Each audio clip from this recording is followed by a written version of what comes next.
For a time, we tried to contact him by radio, but no response.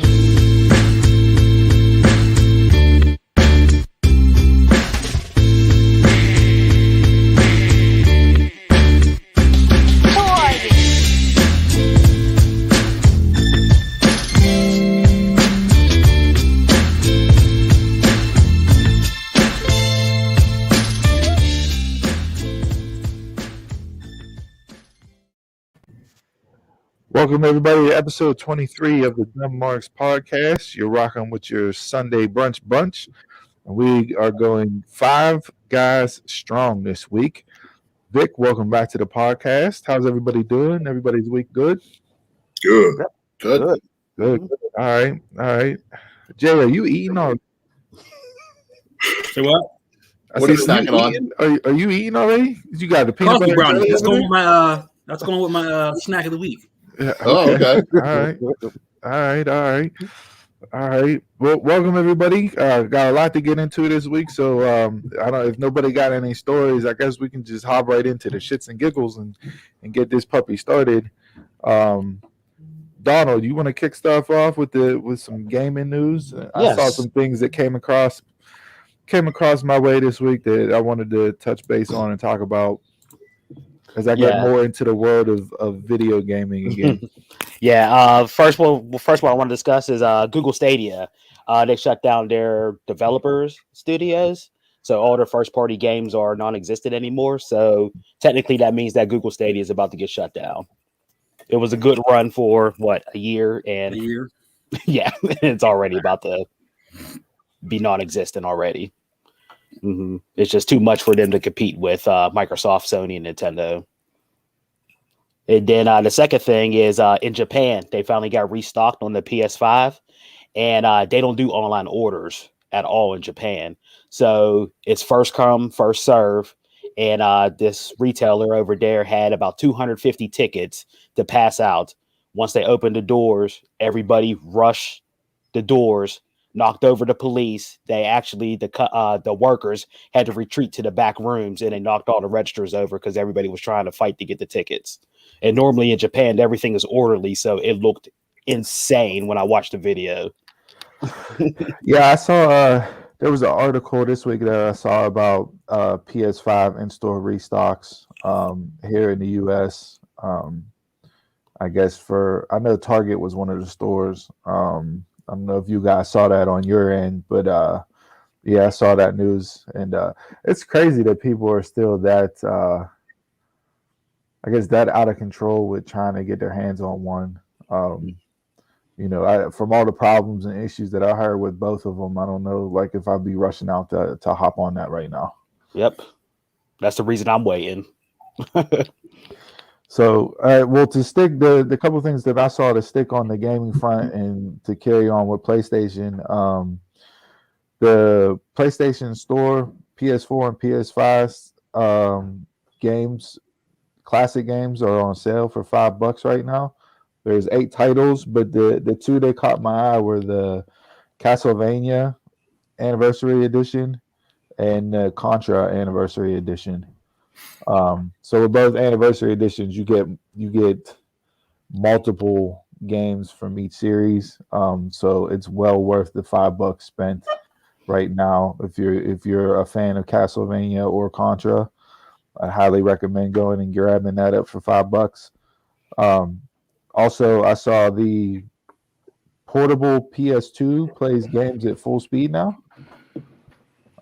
If you guys caught that or wind of it, but 6 years after the fact, so as fast as technology moves, sometimes it can be just as slow as other things. But 6 years later, it's now PS2 now exists, plays 99% of all games released by Sony's console. So if you're looking for a portable handheld, you might want to look into that. And then I also saw 2 other things. GameCube Mini could become a reality in 2021. I didn't play GameCube. I don't know. I know some people that had it, but I didn't get it and wasn't into it. But I'm not sure if that'll be a craze like the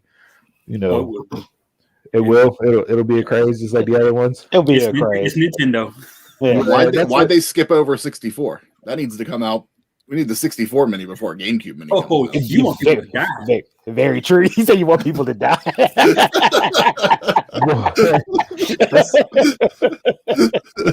It's funny. It's funny as you said 64 because my last thing that I saw for gaming was there was a GoldenEye 007 remaster footage that leaked a decade after cancellation of it.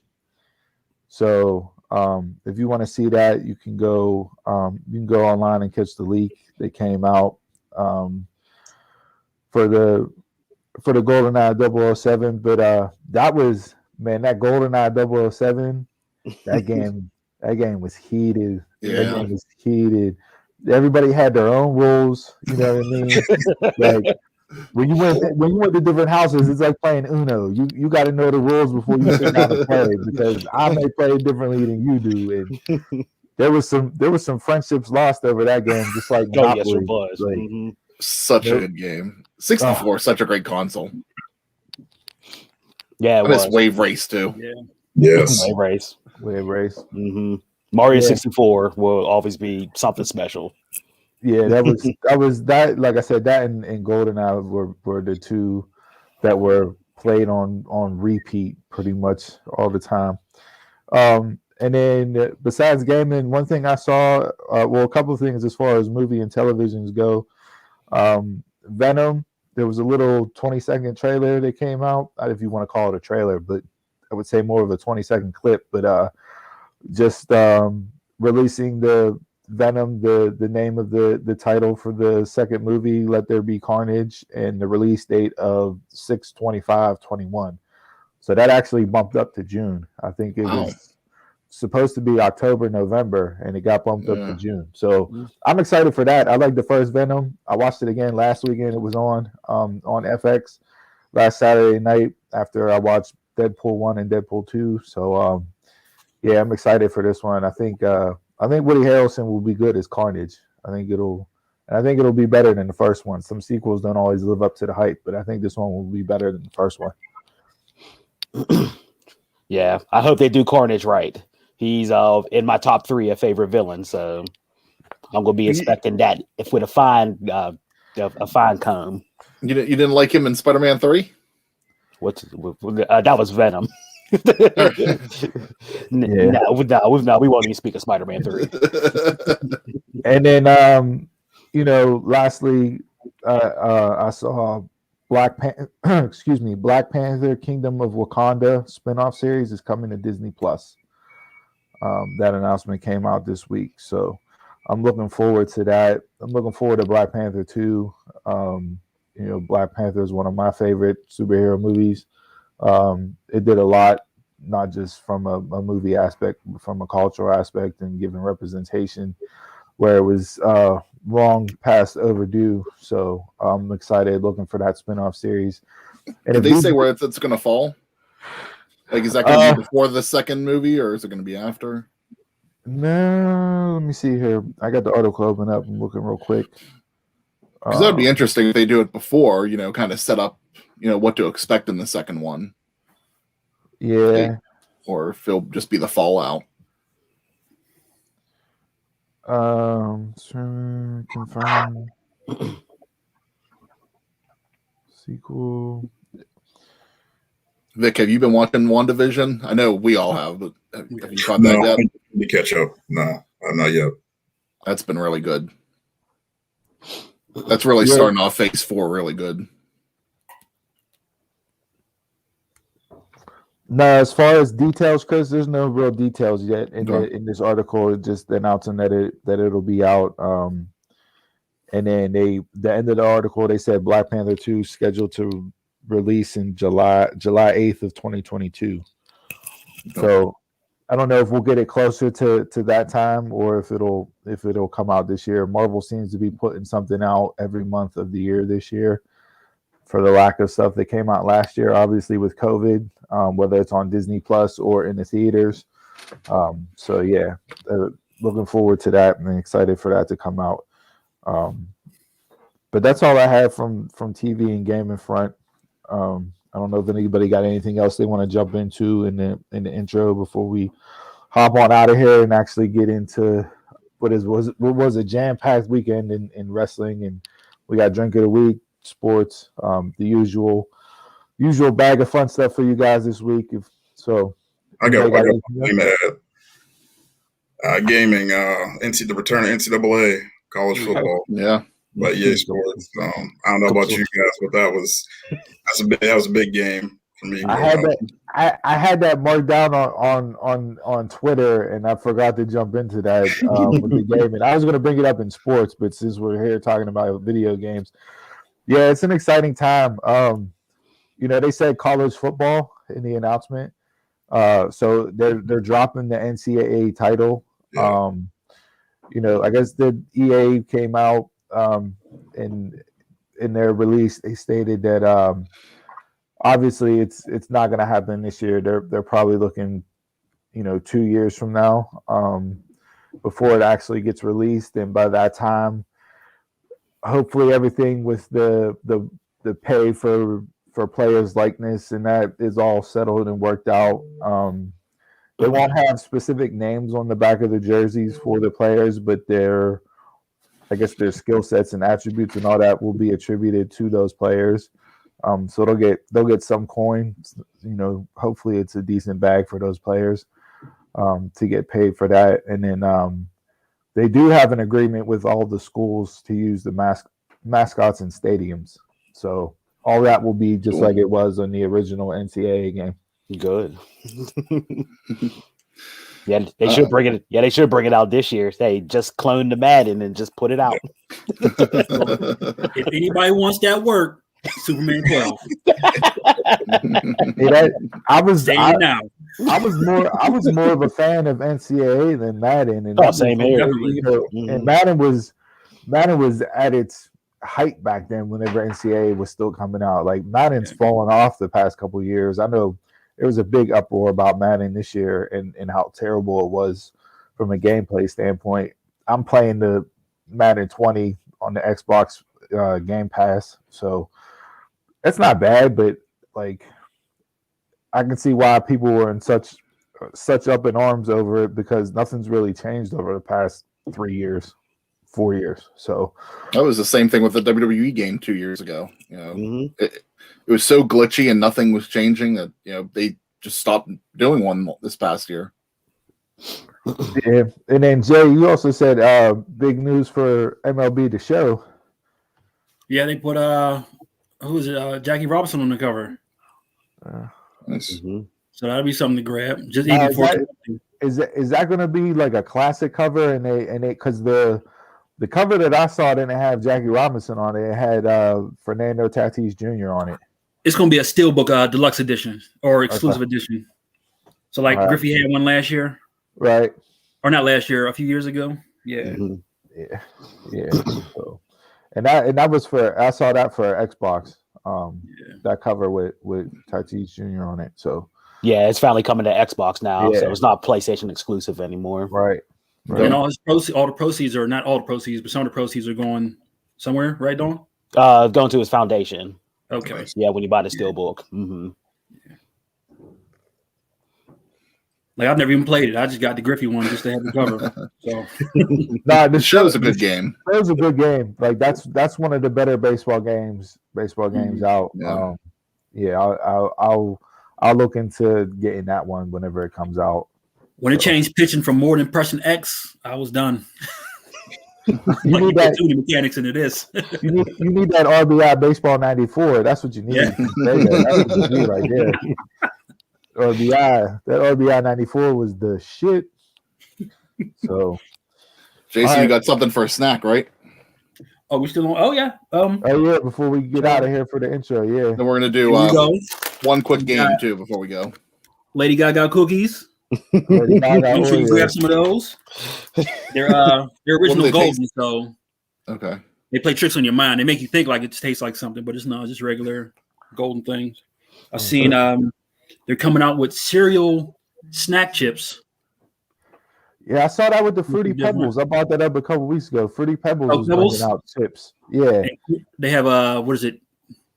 Fruity Pebbles, Cocoa Pebbles, and then honeycombs. That was a staple in my home. So if I find those, I'm on them.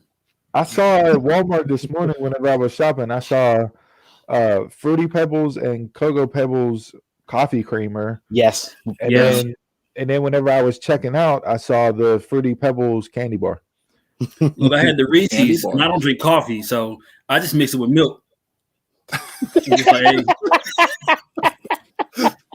And then Cosmic Brownies are coming out with a cereal. Yeah, I saw you post that earlier in the week, and I'm like, man, I can't. That's too much. It's too much. I mean, I'm eating them now, so we gotta try to get a little Debbie sponsored on here or something. I mean, you gotta work those angles, Joe. You can't just work for little Debbie. Shit. Giving free pub out there, you got to try to work the angle and get, you know what I mean, get the connection, at least get it like some boxes and stuff. I'll take a box of Christmas trees or banana splits or whatever else, you know what I mean, like. All right, let's get a quick game. This is not the world renowned, world famous one gotta go. That'll be at the end of the show. Yeah. But we like to close out the intro with a little game of choice for you guys. As soon as the Mark puts up the graphic. As soon as it shows up on my computer screen. Jeez, oh man. Oh, man. There we go. Oh, I got swerved. This wasn't the one that I thought we were doing. Right. I had a whole spiel set for a different one, but yeah, I was gonna dress up for that one too. Okay. All right. So you get stuck into a 90s TV warp, and you must live with one family. Who are you choosing? What do we got there? We got Tim Allen, Tool Time, Home Improvement, Full House, Married with Children, Fresh Prince, Roseanne, and Family Matters. Oh man, I'm not going first. I wasn't prepared. I'm gonna have to think about this for a hot second. I'll go first. Go ahead, Donald. Because it's very simple. I am running with Full House and the Tanners, and the only reason I'm running with them because Stephanie was friends with Gia, and that was my childhood crush. So anytime I can get close to Gia, I'm in for it. So I'm going with the Tanners. Gia was a bad influence. Yes, she was. I love the bad girls. Man, bring them on. I love them. You got a felony? Come on. Let me see you. You got a felony? Come on. You say that now. You say that now. That is gonna be one of the first merch shirts that we put out for you guys. Absolutely. Once we get merchandise available, hashtag you got a felony. Come on, that will be definitely on a shirt. We're gonna go on and trademark it right now. Donald, you need to update your Tinder or Bumble profile. That needs to be your headline on it. Yep. So I go with Full House and the Tanners. Jesus. Okay. Jason, you want to go? We can tell what type of show this is going to be today. I'm here for it. I hope you guys are enjoying it. You got a felony? Come on. Oh, that's great. So Step by Step isn't on here. That would have been my choice as long as I wasn't a Lambert, because Al's a Lambert. Make me a Foster, we're good. But I'm gonna go with Fresh Prince.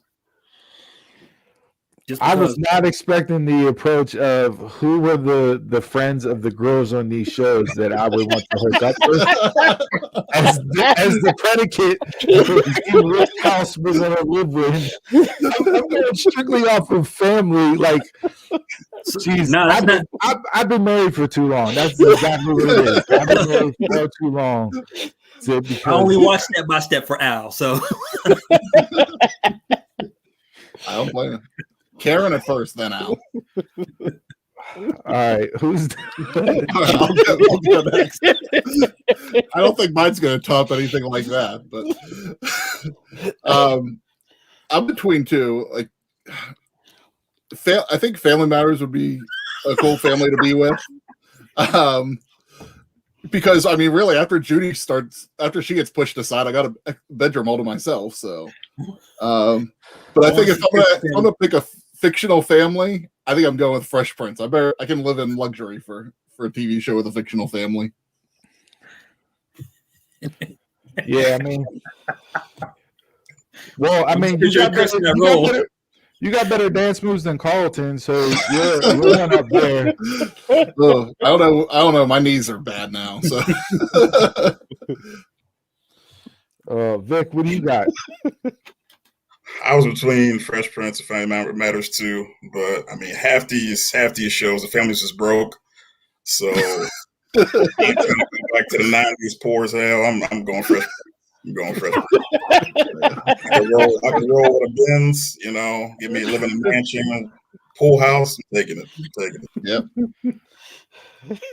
Oh man, I'm not drinking the Bundy iced tea whenever their water pours out of the faucet brown. Yeah, I mean, like, yeah, like you said, the Bundys and the Connors where you're more of your Struggle City, which is kind of how we grew up. How we grew up. So that those two are the most relatable from that standpoint. The Tanners, to me, that's like too goody two shoe, and then like I can't now Danny with all the cleaning products and that's why there's Gia.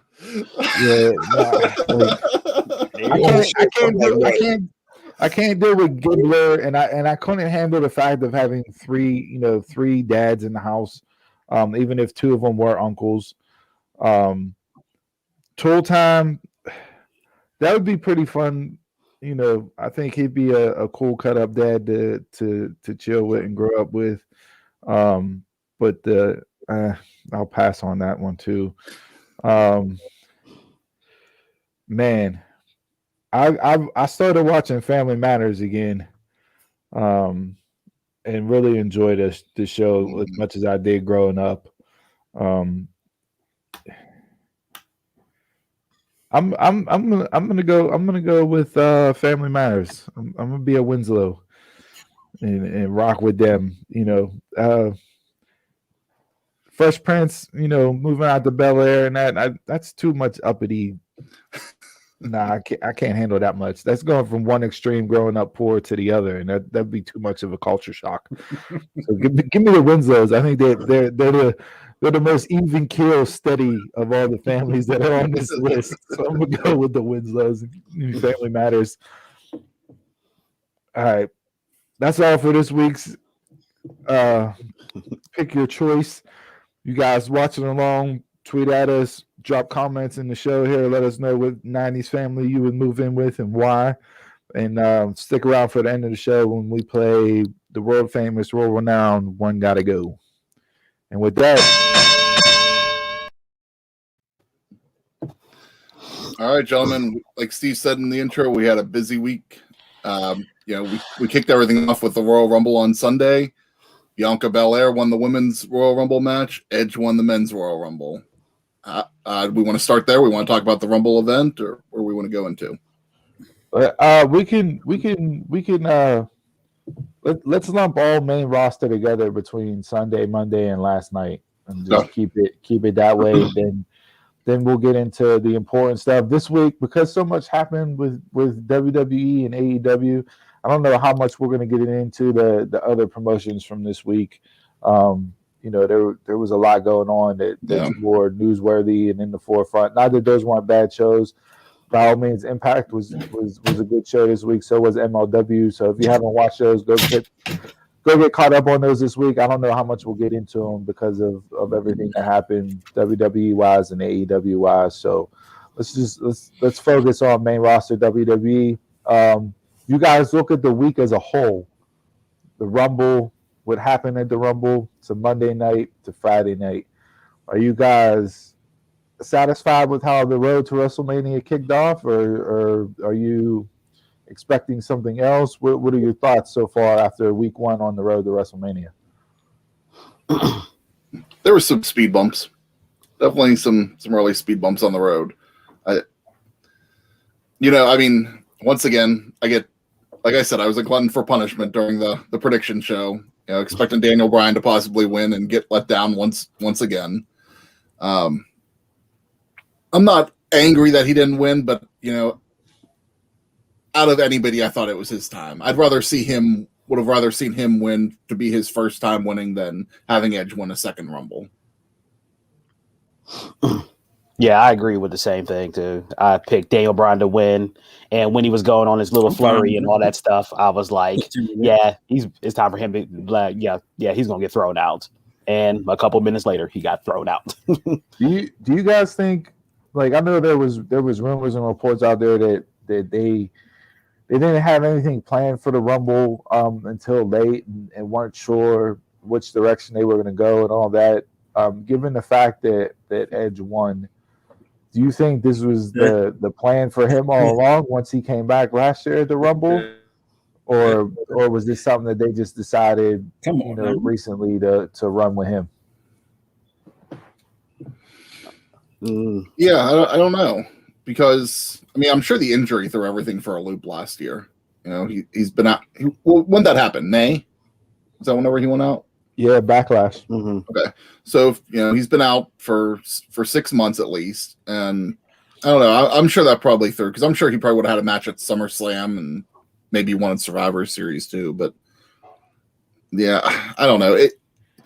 Love Bianca winning, but, for Edge, yeah, I wasn't real crazy about it. Kind of fell flat for me. Yeah, I was confident in Bianca all the way up until the prediction show, where I let Donald and what happened on Monday night of the week of the Rumble lead me to believe that Alexa Bliss might go in and pull it off. But I felt all along Bianca was the person that would go over based on how she handled the Rumble last year and the star performance she put out and what she's done on the main roster, the vignettes, the Mr. Perfect treatment that they were giving her. Her working with Bayley over the past couple months, elevating her up and building her up. So to me, it was natural for her to win. Like I said, I haven't seen anything as far as who they're going to match her up with, whether it's Sasha or Asuka. If it is Sasha and she sticks to SmackDown, I don't need the happy, smiley Bianca that's so grateful and overwhelmed with emotion. I need the cocky EST Bianca, and maybe they come. They have plenty of time to get her to that point over the course of between now and Mania, to where it will be the WrestleMania, the EST in WrestleMania. Will be there and she'll be, prime and ready. But Bully Ray brought up a good point. Him and LaGreca talking about, the day after the Rumble, and he said I figured he already had his in. You figured what? Yeah. You're breaking up a bit. Yeah, you got out. I hear you, Jay. Yeah, Jason, your video is like all messed up. But until Jay gets that fixed, what I was saying was Bully Ray and LaGreca were talking the day after the Rumble, and they said, as soon as she starts crying in that post-match promo, that cocky, confident EST character is done. Like, you can't go back to that, because you want to cry and you want to have tears backstage, and they put that up as a network exclusive and everything. That's fine, but I think she should have. Afterwards, she should have cut I'm the best, I'm the greatest, I'm the, all the cliche words with EST in them, and cut that promo like, hey, it's been boss time for far too long, and the EST's coming to take the reins and run with this thing, because I am the best. So hopefully that's the direction they go. I want to see her and Sasha go at it. That, to me, you can put that on as a main event. They won't do it, but you can put that on as a main event, and I'm rocking with it, because I think them two will definitely have a good to great match for sure. I think that's where the money's at, is between Sasha and Bianca.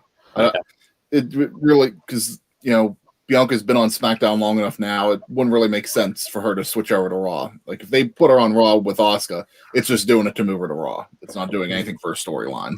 And that won't happen because her and Montez Ford are married. So that's why they're drafted to SmackDown. They're together. So they're not gonna move her over without him and the Street Profits moving over. So I think she will go with Sasha. Yeah. And I think that the whole crying, the smiling, that's cool for the first week. Like it's the emotion of winning. It's her first time doing it. She's finally getting her dues are finally being paid because of everything that she's done in the past. But yeah, if I don't get the EST versus the Boss at WrestleMania, heel Sasha versus kind of like a tough face Bianca, they're missing the boat on that. Yeah. But they both need to come at their full 100% characters. Yeah, like how Sasha came out last night on SmackDown, she can stay in that character mode. Like I'm fine with her where she's at. She doesn't necessarily have to go full heel.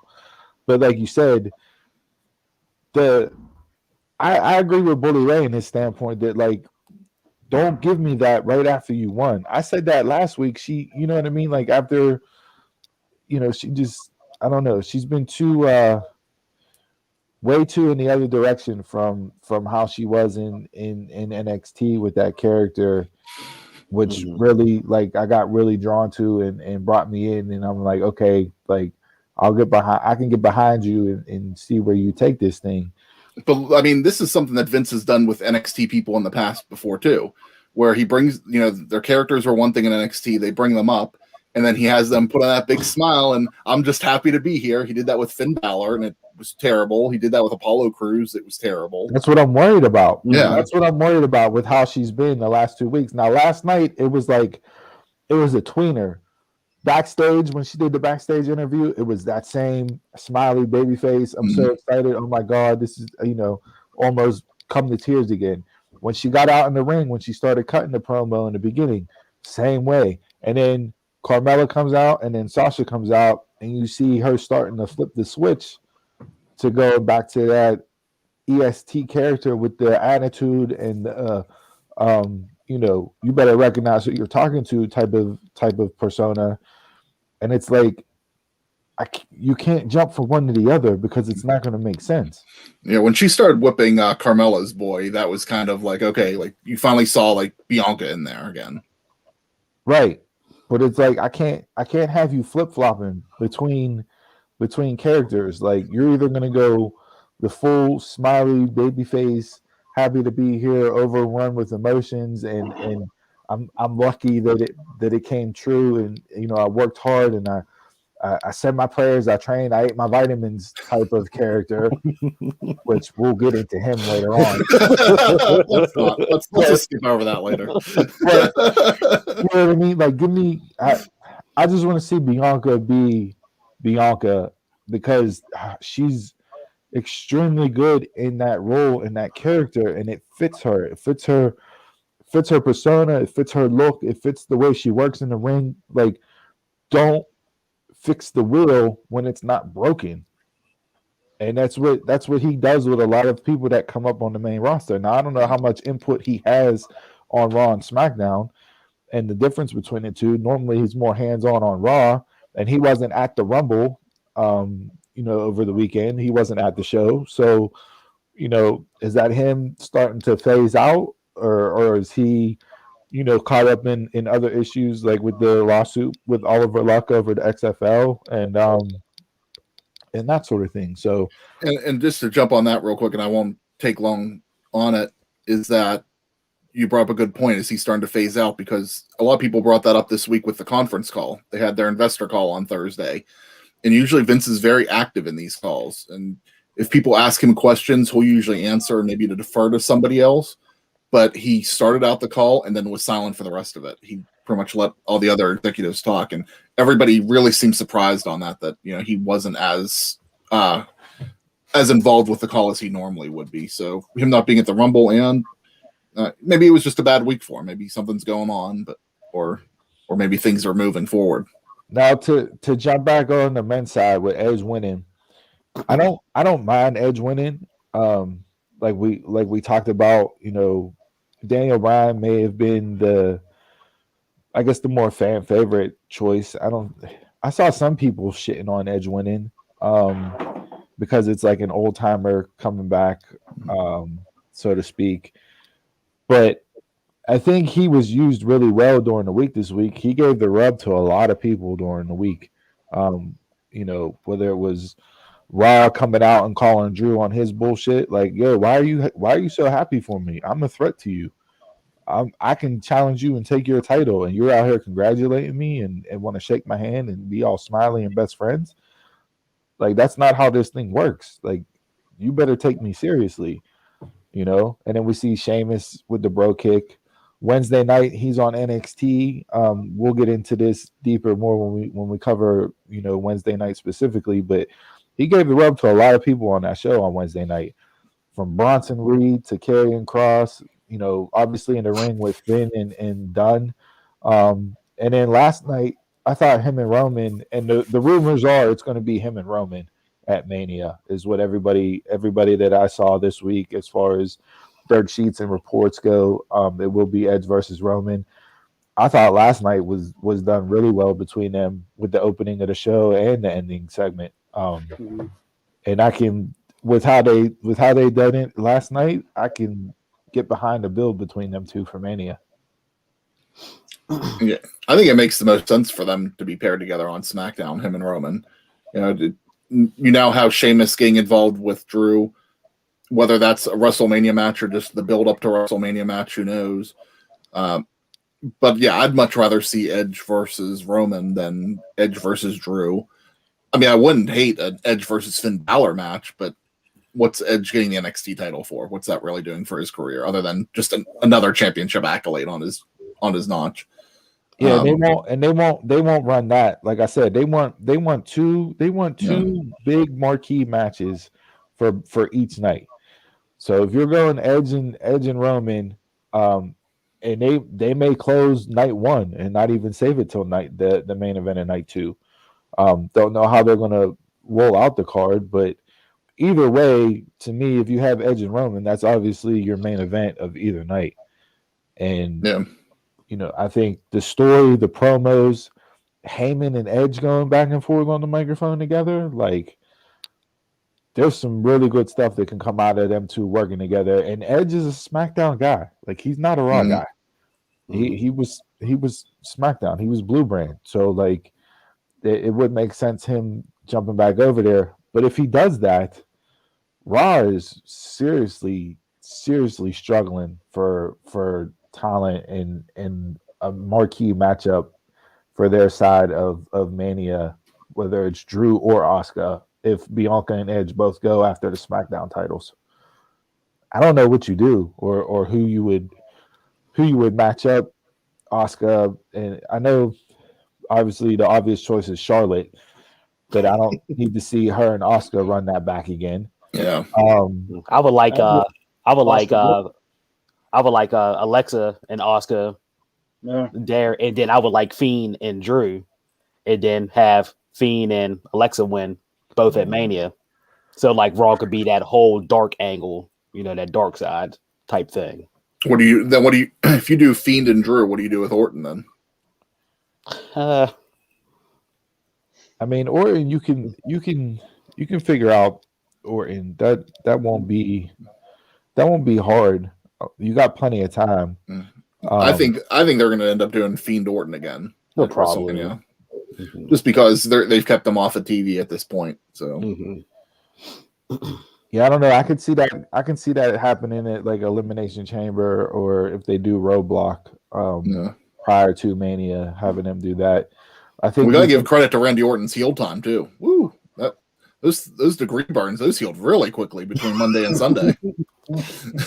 Hey, whatever. You got the John Cena medication. Whatever aloe vera was on the inside of that mask he had on was like the greatest stuff found on the face of the earth.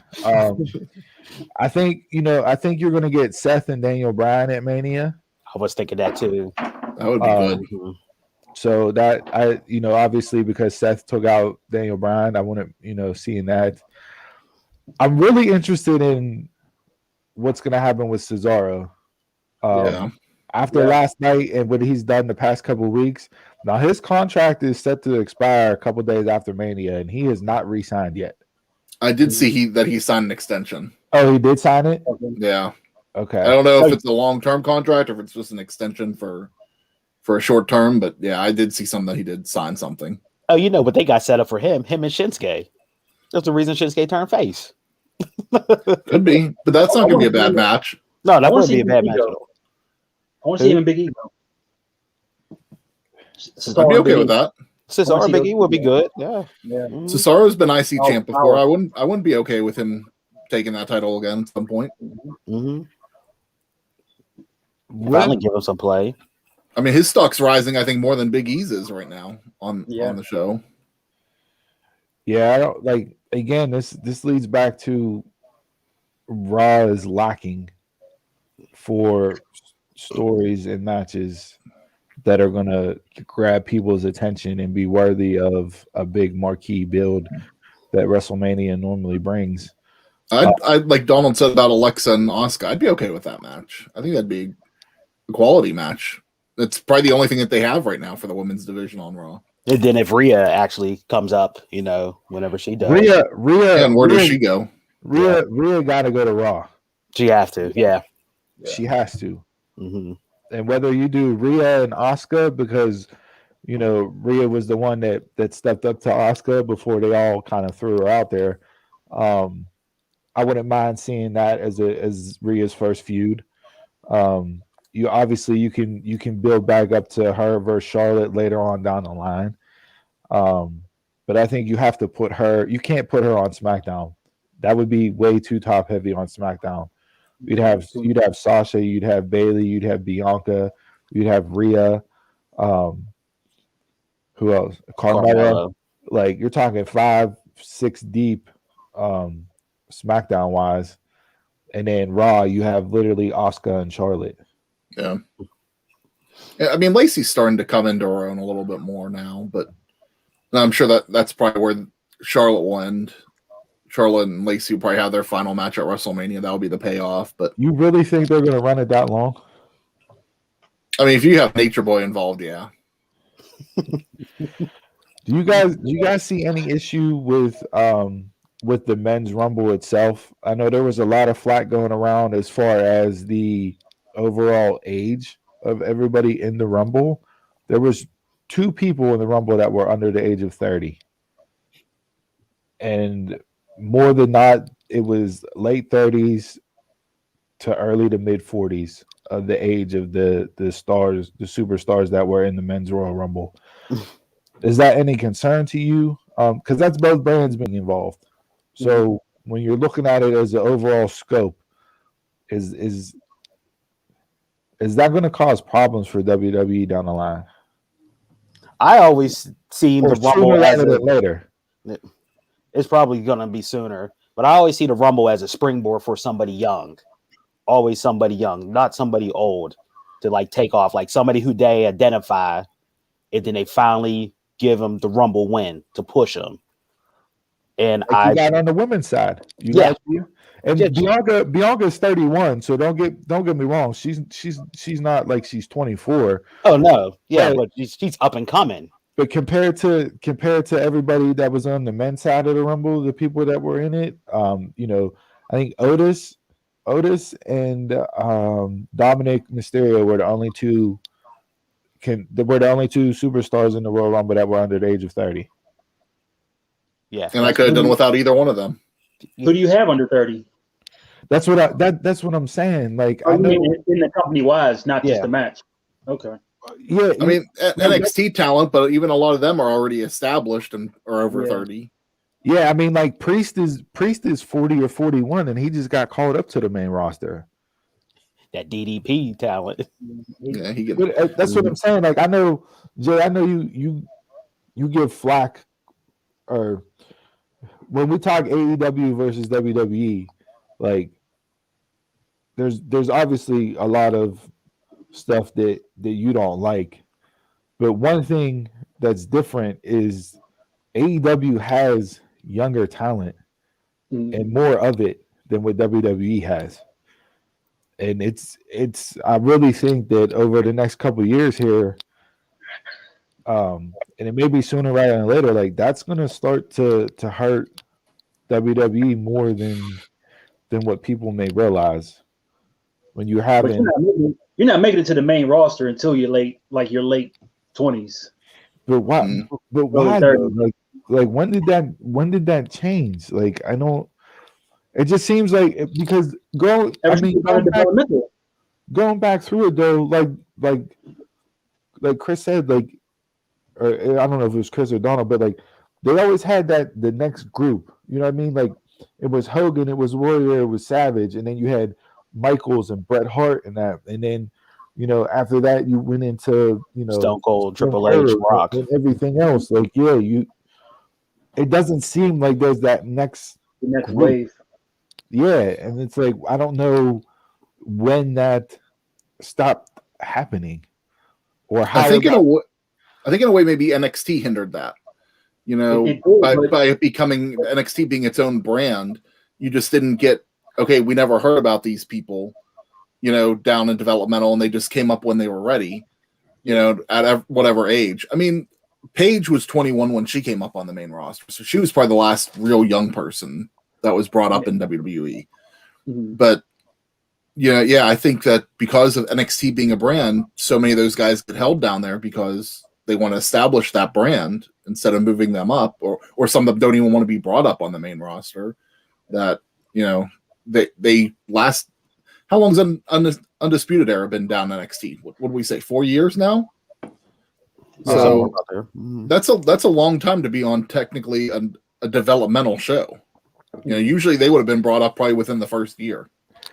Yeah, but you see people like Gargano and Ciampa, and I don't know if any of the people from Undisputed Era have come out and said this directly. I know Cole and them have kind of talked around this, but I don't think they've ever stated it directly in an interview. But like, they don't like Gargano and Ciampa and that, they don't want to leave NXT. Mm-hmm. They want that, like that's their brand, that's their show. They don't want to leave it.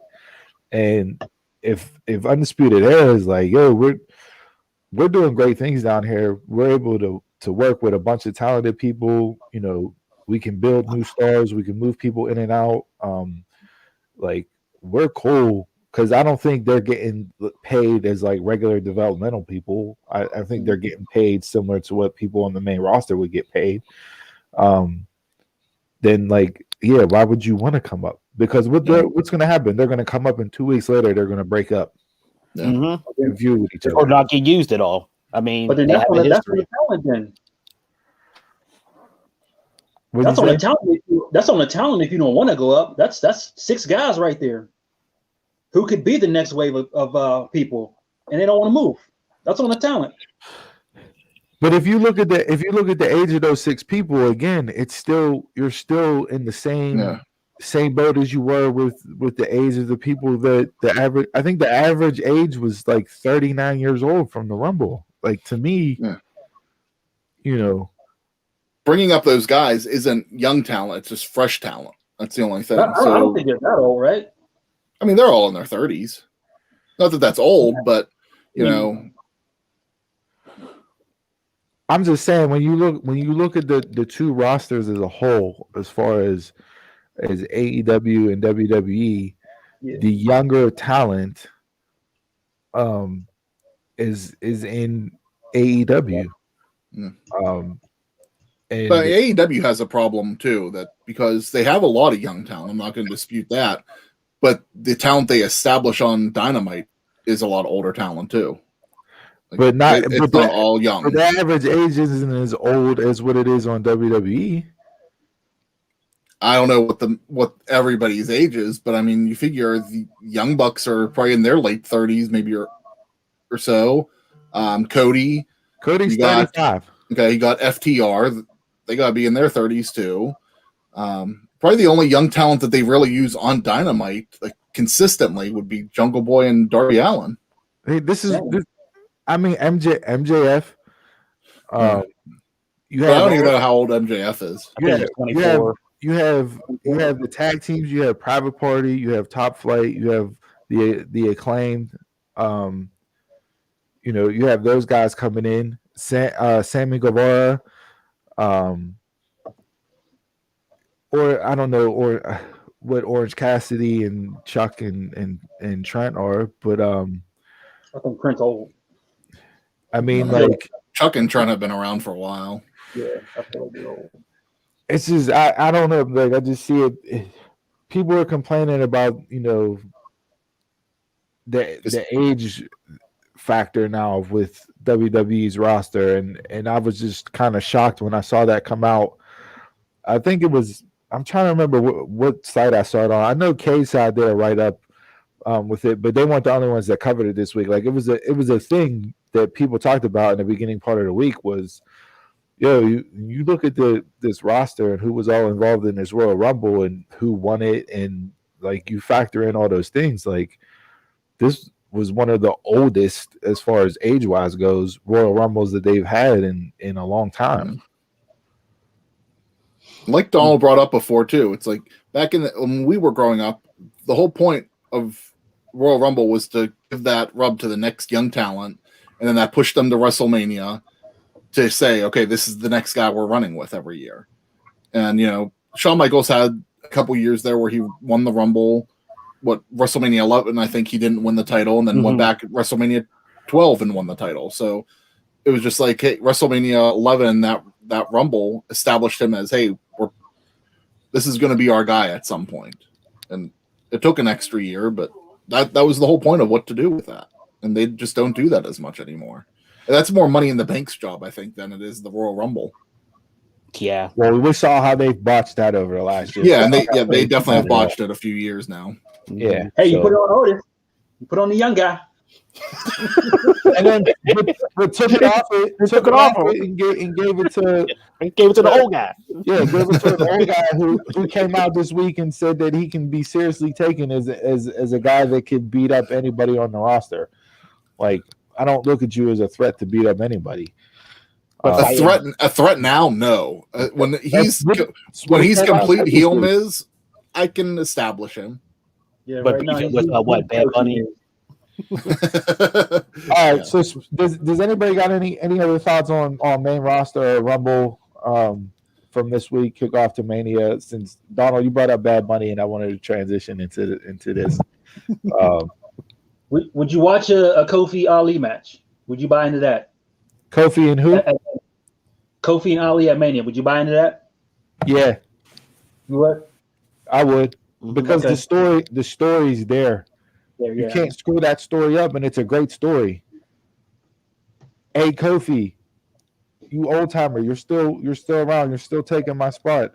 The only reason why you had Kofi Mania is because I got injured. I got injured by another old timer, and Randy Orton, who's taking my spot. That's my sleeper match. So I would be all for that, because as much as Raw Creative has no value with me, they can't possibly screw that story up. Yeah. It's there. They already started telling it.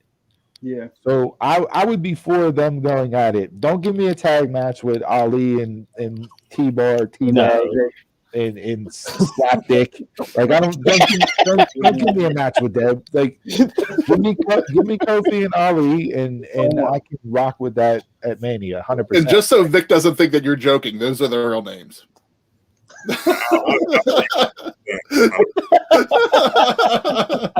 Well, since we got off T-Bag and Slapdick, what crossover superstar are you more excited to get behind, Shaq or Bad Bunny? Bad I Bunny. have to tune in for either. Bad Bunny will have a match at WrestleMania. Yeah. He's been at the PC working out. I'm going to say exactly what I said last week. Who? Listen. I know that's older guy, and maybe the color of your skin has a part to do with that, with not knowing Bad Bunny. I don't know who he is either. He's the number one, probably the number one hottest musician out there right now. you're talking millions and millions and millions of streams and downloads and hits.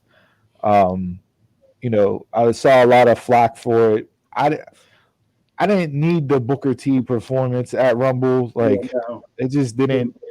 And it's nothing against him. It's just like I don't need those. I didn't need Machine Gun Kelly when he performed and some of the other performances.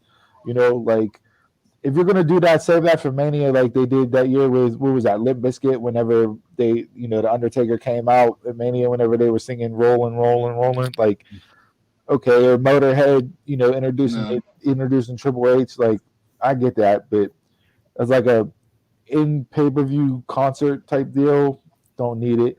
Especially without fans. It just it came off just super flat. Super flat. And I mean, even when the fans are in attendance, a lot of those musical acts usually do fall flat anyways. Like that's kind of like their bathroom break. The bathroom breaks, yeah. Mm-hmm. Yeah. So it's never needed, but I don't know. I thought it came off worse this week. Shaq came off worse this week than Bad Bunny. Yes. Look, if nobody wants Shaq Big Show, nobody wants Shaq Cody. I'm with you there. Very true. Don't start crying for that match if you didn't want Shaq Big Show. People wanted Shaq and Big Show. Vince wanted it for years and couldn't get a deal done. That's because Vince gets off on big guys. We need a edit person to clip that out. When the editor is the offender. we can't because we're live. I mean, Shaq can't. He, for as much of a trash talker that Shaq is, and his banter back and forth with Barkley on the set of the NBA on TNT, and that the whole promo and Cupcake Cody and the whatever the move he said he was going to do and got up, and it didn't work. Like I don't know how many people are going to tune into it on Dynamite on the 3rd.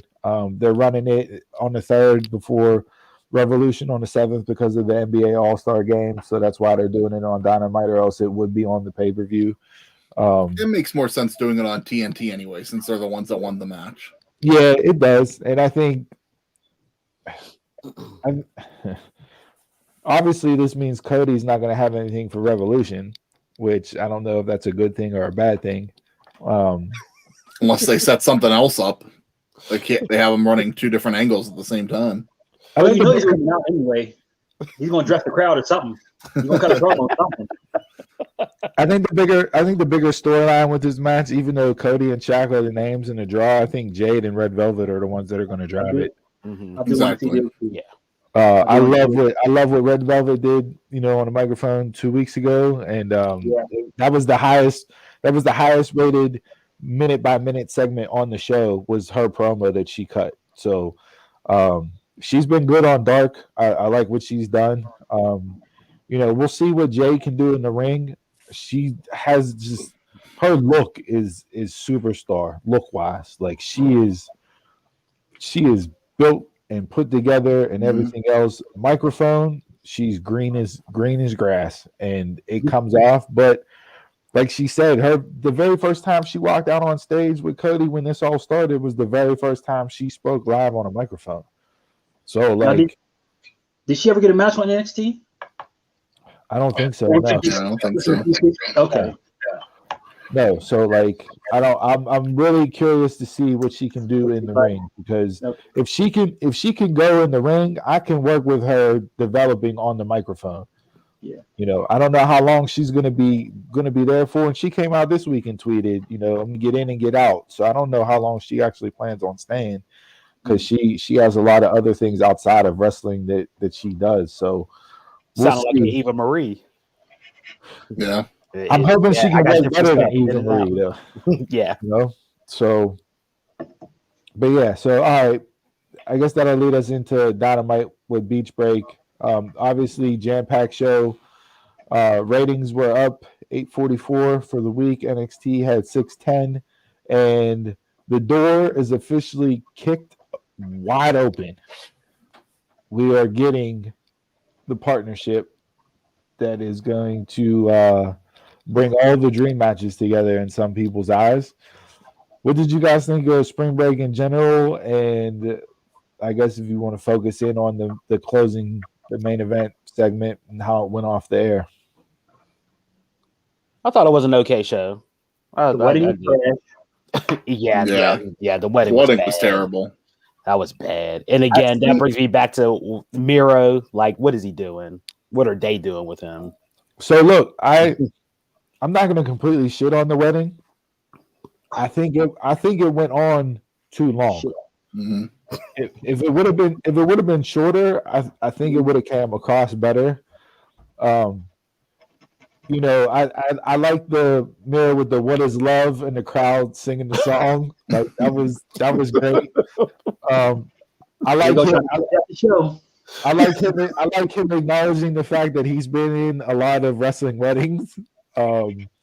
With that line, and then also the outfit he had on. It was the same outfit he wore in his original wedding with Lana. Oh, I didn't even notice that. Yeah, the same outfit.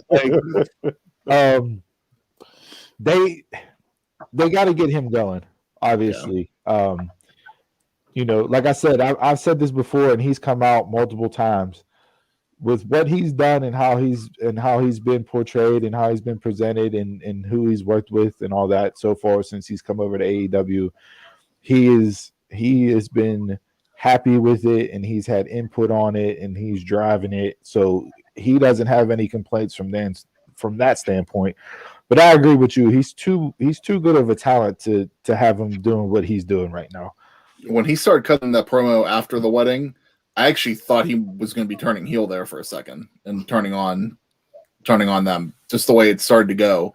But then whenever Chuck and Orange Cassidy end up getting involved, then that changed everything else. But the wedding fell flat completely for me too. Other than that, and Kingston, I like the rest of the show. What else didn't you like, Jay? Kingston and Murderhawk. I fast forward to that. Yeah, the lumberjack match. It was their singles match the previous week on Dynamite was way better than the lumberjack match. I thought the lumberjacks took away from them this week. Mm-hmm. It was more about the lumberjacks at times than it was them two in the ring. Not saying that they didn't do good work in the ring, but their singles match the previous week came off better for sure. That fucking short arm clothesline Jake Roberts hit on Angelico. I thought he damn near killed him. Jake may not be able to move and do much, but he can sure hit that short arm clothesline. Almost took his head off. The opening tag team battle royal, I wasn't a huge fan of having Jericho and MJF win it. I wasn't a fan of having Jericho win it. I don't like them using the tag team belts and chasing the tag team belts as the storyline for Inner Circle and for the dysfunction and whatever comes out of it. Yeah. Like to me, it's almost like you're using the tag team belts as like it's like a prop in the storyline, and I don't think the tag team belts with a newer company should be used as a prop. You know, I could have went with, somebody else. I would have liked to have seen Dark Order win it, honestly.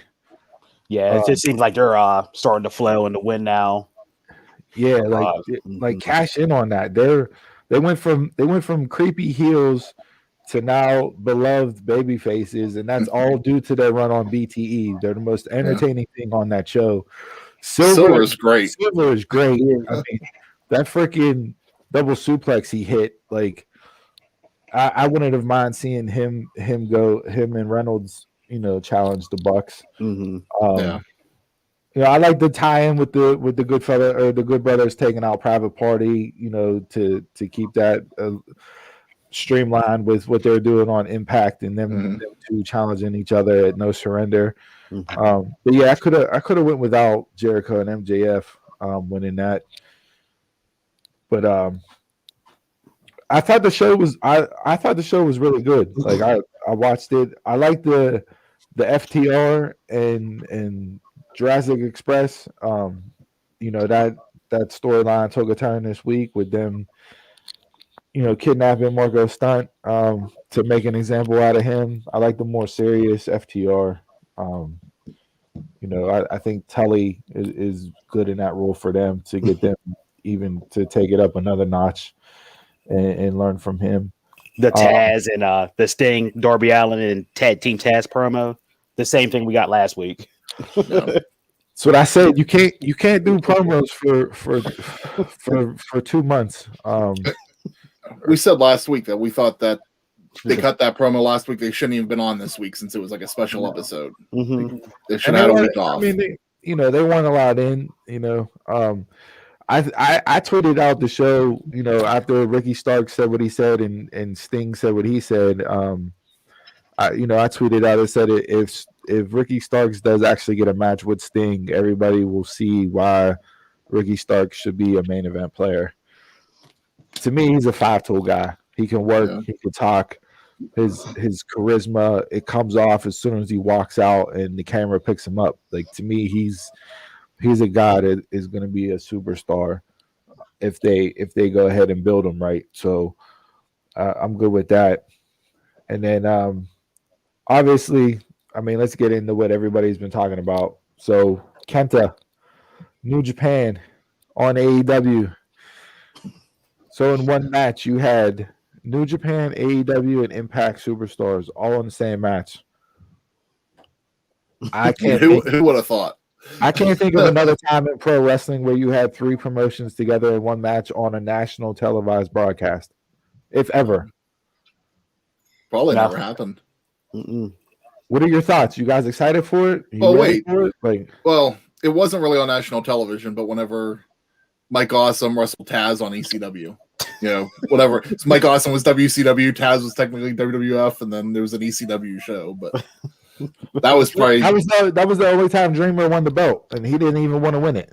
Yeah, that was after. Yeah, but no, I enjoyed the match a lot. Ray Phoenix is a star, man. Yes, man. The shit he does in a wrestling ring does not make sense. Yeah. Mm-hmm.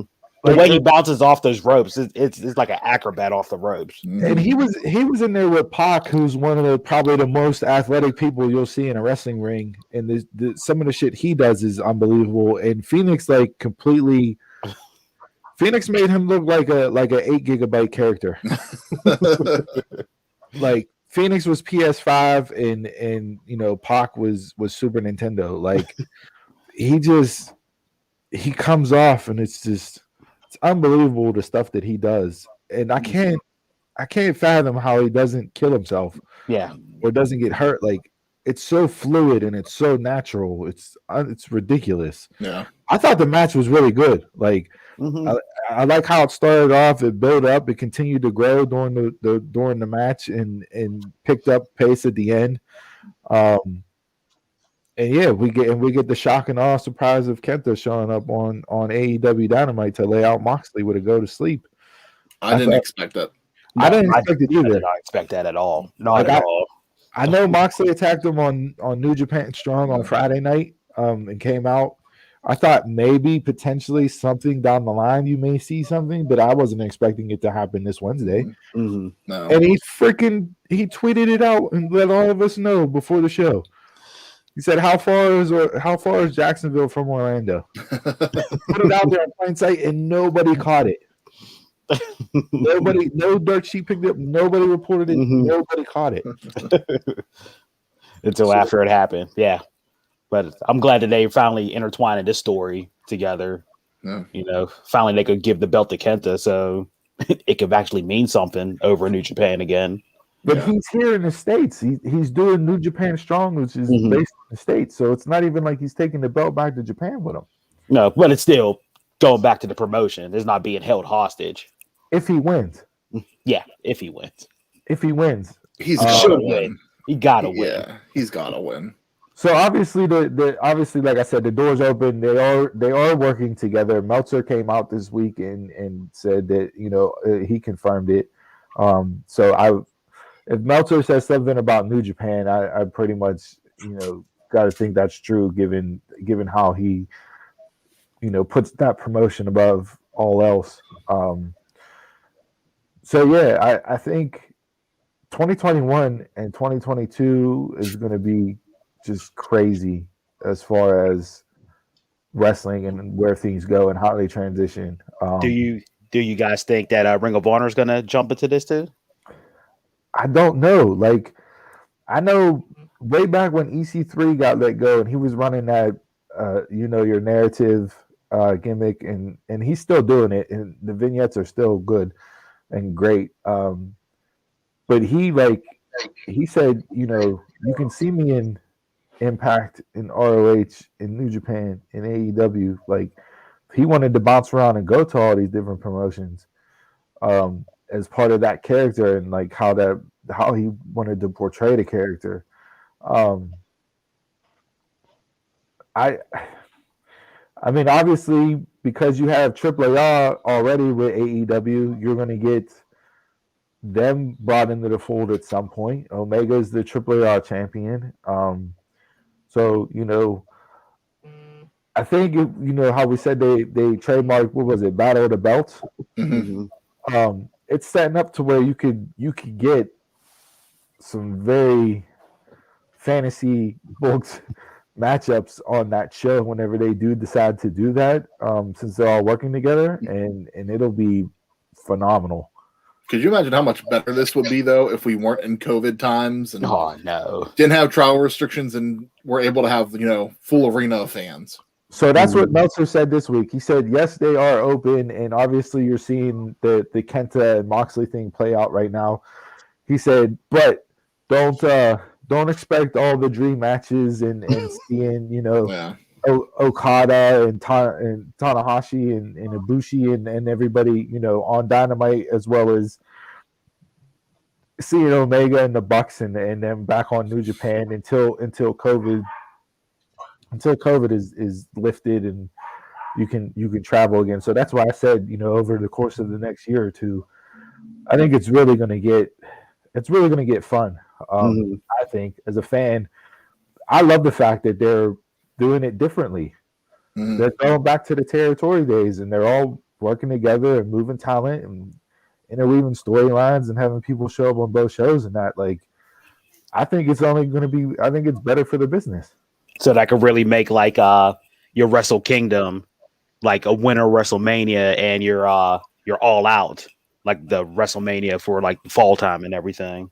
Yeah, I mean, yeah, and then what do you have? You have Triple Mania, as well, that you can throw it. So like, you have potential to have, like three or four just huge interpromotional pay-per-views throughout a year, and that's crazy. Like, yeah, I know everybody's excited. Well, Jay doesn't seem too excited because WWE's not involved. It's all gonna fall apart, right, Jason? Hey, it's gonna take one injury. Somebody get put on the shelf, and it's all gonna fall apart. I mean, when does WWE be concerned? Like, are they already concerned? I wouldn't be. You're still the biggest company in the world. I wouldn't be. They're in their own bubble. Yeah, I know, but we've seen, they can tout highest earnings and everything else, but there's various factors as to why they reported such high earnings as they did, and if they counted the Peacock deal in those earnings, then that obviously pushed it up even more. But at some point, like, it's Vince having. I mean, it's the opposite of what Vince did to establish the WWE. He came in and took all the talent from the territories and brought them up north and turned WWE into what WWE was and has been since that time. And now it's all the little territories are getting together and to take on the big bad wolf. So, but it's kind of what Triple H was doing in NXT too. He's creating his own territory system. He has NXT, he has NXT UK. He wants to expand to NXT Japan and NXT India. There's even talk of maybe an NXT Canada or an NXT Mexico.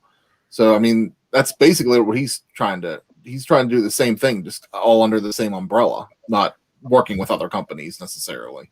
But from a strictly main roster perspective, like you said, Cesaro just re-signed. But if you're a talent whose contract is coming up and you see New Japan, you see Impact, you see AEW, Triple Mania, Triple A, like you see these promotions working together and talent being shown on different networks, on different shows, and all that, and it's only going to continue to evolve. We're in the very infant stages of what this thing can potentially turn into. But is that more appealing to you than sticking around in the WWE? Does the WWE still hold the same acclaim, same cachet as it did? I still believe it's people's ultimate goal. A lot of people's ultimate goal is still to be in the WWE. Yeah. No matter Just where to have it, just to have it on a resume, like I was at WWE. Yeah. And then I'd probably say it could even be depending on who they are, where they're established on the roster. Like a Cesaro, he's well established. So does he want to continue wrestling for maybe another 5 years? Or is he looking at this being his last contract and he's just in it for the money to retire? So, WWE is going to give him the most money out of anybody. Or does he want to go somewhere where he can wrestle in multiple promotions and wrestle with some young talent? Really depends on what their goals are. Yeah, I mean, we'll see how it plays out and where it goes. I'm excited. I'm glad. The shock and awe of Wednesday night was definitely shock and awe, and AEW has been pretty good at pulling those moments off. I mean, ever since Moxley's debut was shock and awe. They've hit on those moments and have given the wrestling world buzz and chatter to talk about and gotten people interested in to see where things go. I am extremely happy with the announcement that they made during Dynamite on the women's #1 contender eliminator tournament. I don't know if you guys looked into it all or saw it, but I think it's a really different take on how to do a tournament, and I like it a lot. I said last week, I wasn't sure, how they were going to do it. Is it USA versus Japan and all that? And here we get a US bracket and we get a Japanese bracket. They're going to face each other, and then the winner of each bracket, one from the USA side, one from the Japanese side, will face off to see who battles Shida as the #1 contender. I think with this tournament, they have to hit on the right person. Like, this is, to me, the make or break for their women's division. It is.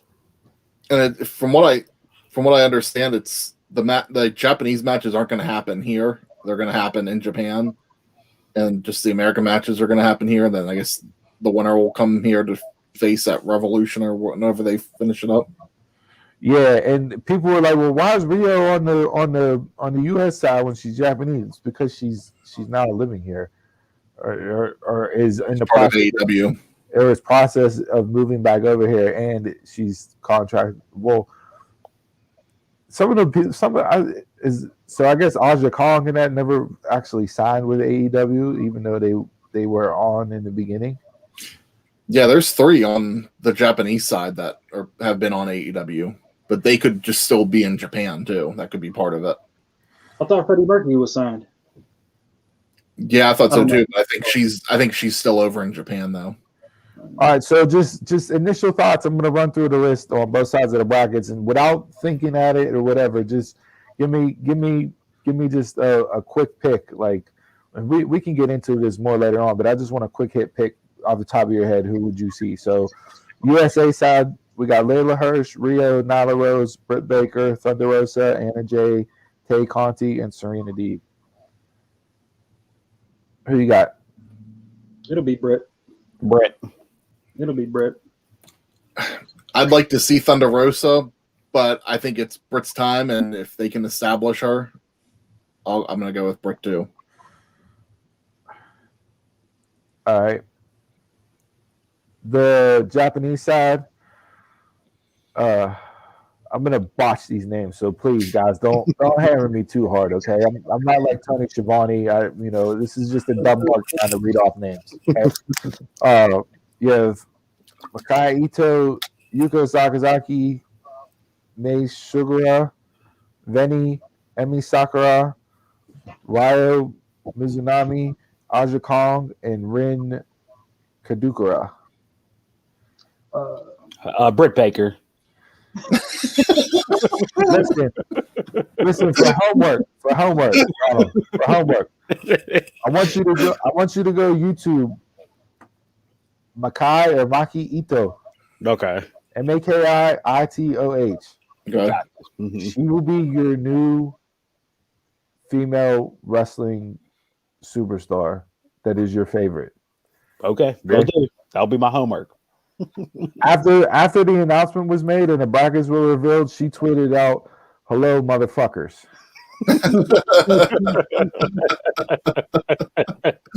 there's like a 3-minute promo with her and Thunder Rosa. That's really good. She's wrestled Su Yung. She is definitely a superstar. And I think she could potentially be a real true breakout on an international level, not just as being the god of women's Japanese wrestling, as they call her over there. So she has a huge army, huge following. She is a character, is not even putting it into words as how she comes off on screen. So yeah, YouTube her, watch some of her stuff. I think you'll really like her and pull for her as this tournament moves on. So I mean, Aja Kong, she has to be a favorite to advance, right? I mean, she's just a beast. Yeah, but she's also like what, 50s? Yeah. Mm-hmm. And I mean, Emi Sakura, she's the one that does the Freddie Mercury character. I mean, she's not real young either. She's been training a lot of these girls for a while. Mm-hmm. So yeah, I mean, it'll be interesting to see how it plays out. I'm excited for it. I think good things will come of it. But yeah, obviously the big thing this week was the addition of New Japan and AEW's relationship. The other part of Wednesday night NXT. So we talked about Edge and him giving the rub to people, but he did not exactly boost ratings. 610,000 with him on the show. I thought it would have been higher, with his name value being added into it. What did you guys think of the show? Anything stood out, caught your eye? What are you excited to see moving forward, if anything? Very excited for the Dunn Finn match at TakeOver. I liked their face off at the end. Like that was good. Not the end, but Yeah, I think that's the right call. I said before I was expecting Cross and Balor at this TakeOver to get Cross his championship back, and then you can move Finn on to Walter because Walter's supposedly coming over to NXT here in the States instead of over on the UK side of things with Imperium already here, 3 of the 4. So, but yeah, I mean, Balor Dunn is going to be tremendous. Like that's going to be a really good match. The triple threat women's match is going to be phenomenal. I think that'll be good between Io, Tony, and Mercedes. I liked Ciampa and Thatcher together as a team. I don't know what you guys feel with them going over Undisputed because now, like, Undisputed Era really has nothing going on now. They're out of the Dusty Cup. O'Reilly's not facing Balor for the belt. Like, that's good. There was some overload for a minute. Yeah, I think it's going to be time for them to regroup, and it seems like if they're going to do something with Undisputed Era and Finn, maybe after TakeOver will be the time for that. Maybe Imperium shows up at the end of TakeOver, and that's where we kickstart this. Yeah. I mean, I thought it, for it being NXT, I thought it was a good show. Like I said, I like Thatcher. I think them two and Grizzled Young Vets. I don't really care for Grizzled Young Vets. I like Grizzled. I like those guys. they just don't move the needle for me. But I think the four of them will beat the shit out of each other. Thatcher and Thatcher and Ciampa reminds me of Sheamus and Cesaro. Yeah. Like they do, like they remind me of the Bar a lot. Yeah, I wouldn't mind seeing them. I think MSK, the formerly known as the Rascals, are going to be the team that wins this thing. Top Flight Light. That's I like this match better. This one they just had than the first match they had, but I'm not sold on them yet. Did you watch them at all? Not as sold with being winners. Did you watch them at all in Impact? No. All right. So it's your first exposure to them. Okay. My first exposure, yeah. All right. Yeah, I think if you were to watch them in Impact, I think what they've done so far, they can offer way more than what they've done so far. And obviously, I think they're in that WWE toned down version of things. Mm-hmm.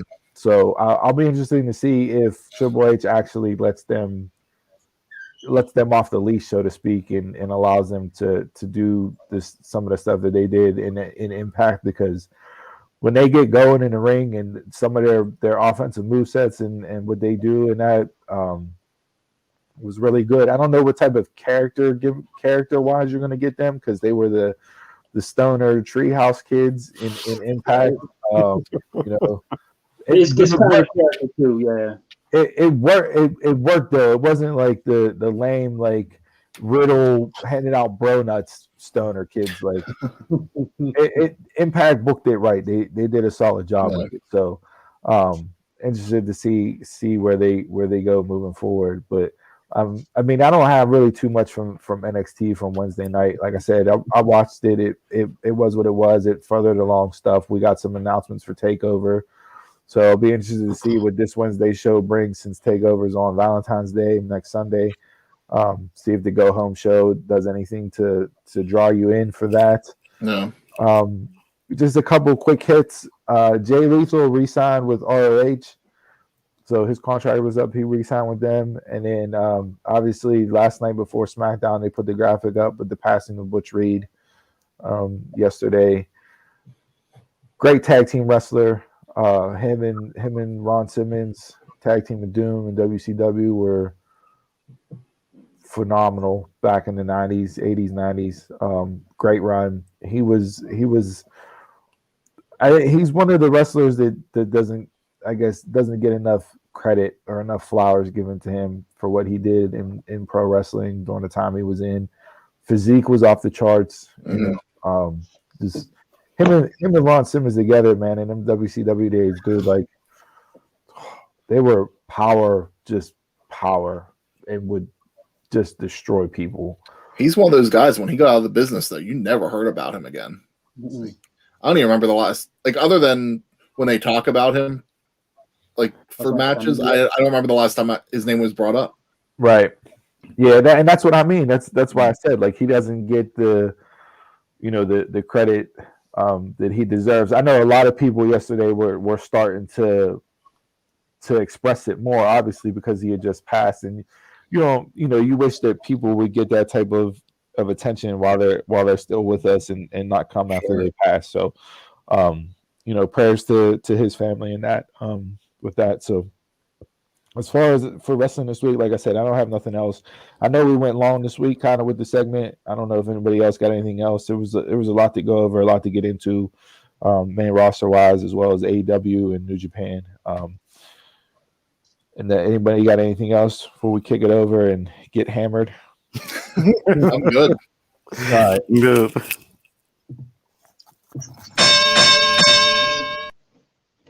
Chug, chug, chug, chug, chug. This week's Drink of the Week segment is brought to you by alcohol, the cause of and solution to all of life's problems. It's delicious. I think that may be the tagline for the Drink of the Week segment going forward, because that pretty much just sums up what alcohol is. It's the cause of and solution to a lot of problems. So this week we for you guys this week we decided to double down on the Teremana Tequila and do the Reposado version. We did the Blanco last week with the shot and the Mana X7 margarita. This week we have also a shot of the Reposado, which is a little bit darker in color. You can't really see anything by the light that's shining in my camera, so I apologize for that. But a little bit darker hue to it because it's aged in the bourbon barrels. And then we're going to be doing a Mexican Mule. Chris, you messed this out perfectly, man. That's awesome. You this out perfectly. You want to break down the Mexican Mule here, Chris? Absolutely, and I'm the same over here, Jason. Fit perfect. Look at that. You guys could be on Bar Rescue. All right, so I actually kind of borrowed this recipe from Jim Ross. He was on Shot of Brandy that they do on AEW a few months ago, and the way that he did his, a traditional mule is made with vodka. We went with the Mexican Mule just to try the Teremana tequila this time, but basically used his recipe where he just uses the alcohol, he uses mint, lime juice, and then ginger beer. So it's very simple. You know, this week there's more filler than alcohol, where last week we had more alcohol than filler. So it shouldn't be as bad as last week. Well, you guys can be classy with your glasses, and I'll just go with the styrofoam that we transported the mule in. I'll keep it. I did the glass to show it off, so no, I'll keep it hood, and I'm gonna, I might get a little brown paper bag to put over top of this styrofoam cup to really get the true version of hood drinking. We're going mule then shot. Mule then shot. Right, so save some of the mule so you have a chaser afterwards, Jason. Yeah, I going real hood, starting with the finger too. Yeah, I did that too. We're not a classy promotion over here. Okay? All right. So let's get into this mule here. Cheers, gentlemen.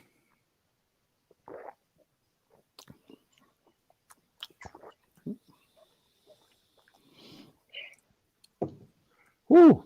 Drink this. I can drink. Oh, I can get down with this. This ain't gonna go like last week. I'm gonna hold on to this one. I'm gonna let this for the rest of the show. You can do it last week. So you can go either way with a ginger beer. You can go alcoholic or non-alcoholic. I put a little bit more tequila in this for us this week to do that, so I didn't want to kill that with the alcoholic ginger beer. So the only alcohol is the Reposado tequila in here right now. I think you gave me all the mint. No, I got a lot of mint in mine too. God, I hate losing anything except salad. I think obviously if you're gonna drink mules, You gotta go ice shave. Yeah, but I'd say like with the ginger beer, if you don't like ginger, this is not gonna be the drink for you. No, I mean it's not gonna work. So ginger beer is so much stronger than ginger ale too. Mm-hmm. Yeah, like it's it's like you bit into a piece of fresh ginger. I don't like ginger beer. I can drink this. Yeah, I would. If you're not a fan of ginger, don't drink the Reposado with this. Just, mix it with something else. I think the ginger beer with the mule itself, I get more ginger beer than I do tequila. So, yeah. Whether you think that's a good thing or a bad thing, because you don't taste the alcohol, so You spectacular there. get a little loopy with these. But yeah, this is good. I'm okay with this. I am too. Yeah. I like this. Remember, I'm not a liquor drinker, but I like this. Yeah, and like you said, Steve, Vic, I agree. Like for me, I'm a crushed ice type person for my drinks, so I think crushed ice would really pair well with this. You definitely get the ginger beer. The ginger is very strong for the ginger beer, but it's a smooth drink and I think easily drinkable, and it could cause some problems the more you drink of them. Yeah, no doubt. I think I prefer this over the margarita. And I only say that because the margarita was just so much liquor. Based off the recipe. I Stone think Cold wanted to get you lit. Yeah, I think if you mix that Teremana Blanco and just like with a regular, your regular margarita mix, then it would have been more enjoyable. But yeah, this is. I enjoyed the margarita last week. I ain't gonna lie. We saw. So, all right, let's go around 1 to 5 sumo scales for the Mexican Mule.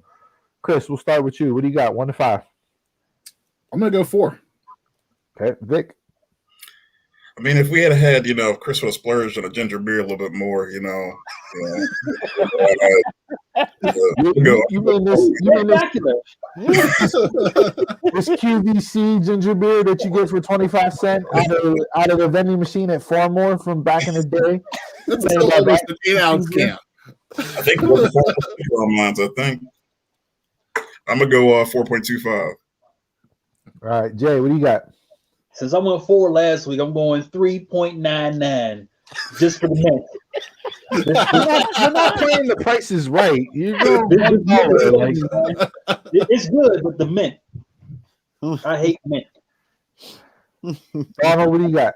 I give this 4.25 like Vic. I like this a lot better than last week's. All right, I'm gonna stay consistent with my rating and go with a 4. I think that both were enjoyable. Like I said, this is more ginger instead of actually like tasting the tequila, which I'm okay with because like I said last week, tequila is not my favorite, but yeah, that's pretty tasty. Yeah. So, all right, I gotta drop off for a second and then come back on. So if you just want to continue talking or run through and do the shot, and feel free to help yourselves. Let me slide off real quick too. 2 seconds. Now we got the 3-man booth. Oh, Chris, talk about the shot. All right, so yeah, we're gonna do the Reposado shot. So like Steve said, this difference between the Blanco and the Reposado is that this is aged in the barrels. Again, last week we said about the Blanco, Teremana is supposed to be a sipping tequila. So this isn't supposed to be something that, is really geared towards mixing, but we did that with the margaritas and the Mule, that you should just be able to sit back either on the rocks or have this just frozen in your glass and you should just be able to drink it. So yeah, I popped the cap off and man, my eyes are getting a little watery. And then hey, you can try it, and then if you need to put some more alcohol in your drink, there you go. Right. True. Cheers.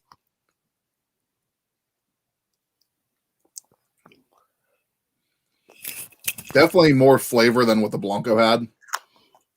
Blanco was very smooth last week. Ooh. This definitely you're picking up more.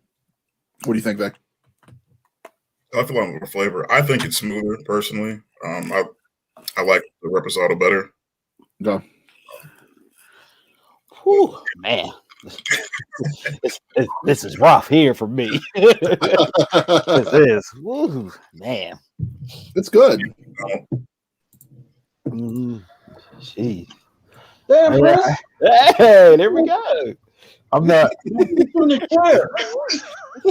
What's that? My foot was still in the chair. I came right back. Missed the whole segment. Shit. Did you guys hit the shot? We did. Yeah, we did. Yeah. It's me and you. Listen, I'm the dumb mark that drank a grande double shot of latte before the show started and had to go to the bathroom. So, yeah, that was my expression too. All right, Jay. So half and half. Here you go. Sure.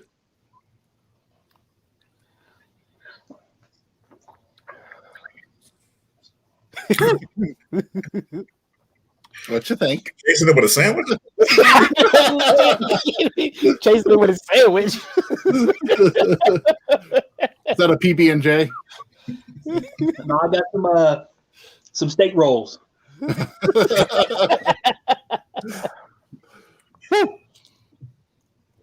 What do you guys think? It went down smooth like the last one.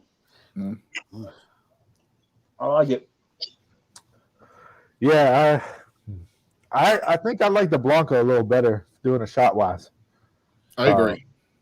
Yeah, I think the Blanco was a little bit more smoother for me. That one I was more like doing tequila, and I don't like tequila. So yeah. Man.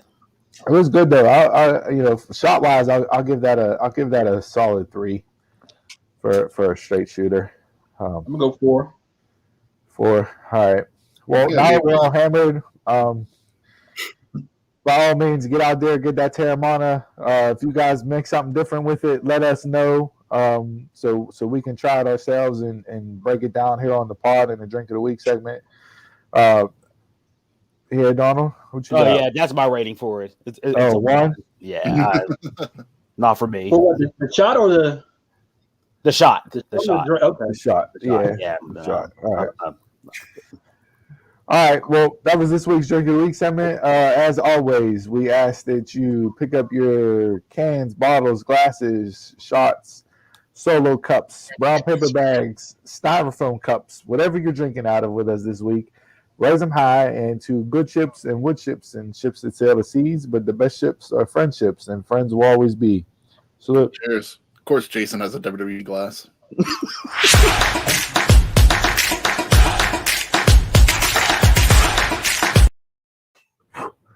All right, ladies and gentlemen, this week in sports, coming off of that hot Drink of the Week segment. Obviously, Super Bowl week. Super Bowl Sunday is tomorrow night. The game is upon us. We will get into that. But before we hop into that, just a couple of things here from different areas in sports. Steelers-wise, we lost. And I say we, like I'm a part of the organization. But when you grow up in Pittsburgh and you're a Steelers fan, you're a part of the organization. So we rest in peace and prayers out to the Rooney family. Patricia Rooney, wife of late Ambassador Daniel M. Rooney, passed away. She was 88 years old. If you're from Pittsburgh, the Rooney family is synonymous with Pittsburgh. So you know of her and the Rooney family and all of the stuff that they've done for the city, and what they've been involved in, not just with the Steelers organization, but all their contributions and what they've given back. So prayers to the Rooney family for that. And on another Steeler note here, Ben Roethlisberger and the Steelers are set to meet sometime this week to discuss his future. Obviously, if I'm the Steelers, I'm not bringing Ben back for $41 million. If it was up to me, I'd say, Ben, here's your $22 million that's guaranteed. Thanks for all that you've done for the organization. You've been the face of the franchise, and we'll see you.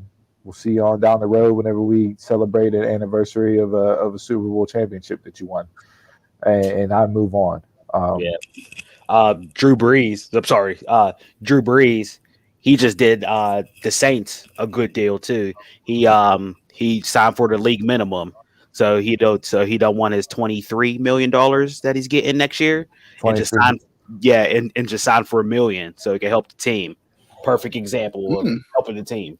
But that doesn't even mean that he's coming back though, right? Like he just redid his contract, so they're not on the hook for that money on the cap because he was supposed to hop into the network and broadcast games. He already had the gig lined up. So yeah, he restructured his contract to help the team.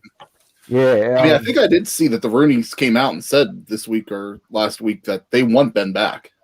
They're open to him coming back, but it's not going to be not at that price. Not at the price. It's going to be all about the dollars and what you can negotiate that contract to. Now, whether or not Ben is going to be open to that, who knows? I don't think I don't think he's signed minimum. He's not going to do what Drew Brees did. yeah, I don't think if you look over the course of Ben's career, I don't think he's taken less money. You signed $200 million contracts with the organization. You've made a ton. Coming back at what 38, 39. What? Do you really think another team's going to want him though? No. It's really got to be if he wants to play again. You got to make the switch. They've mismanaged this entire thing with Ben and looking for a backup.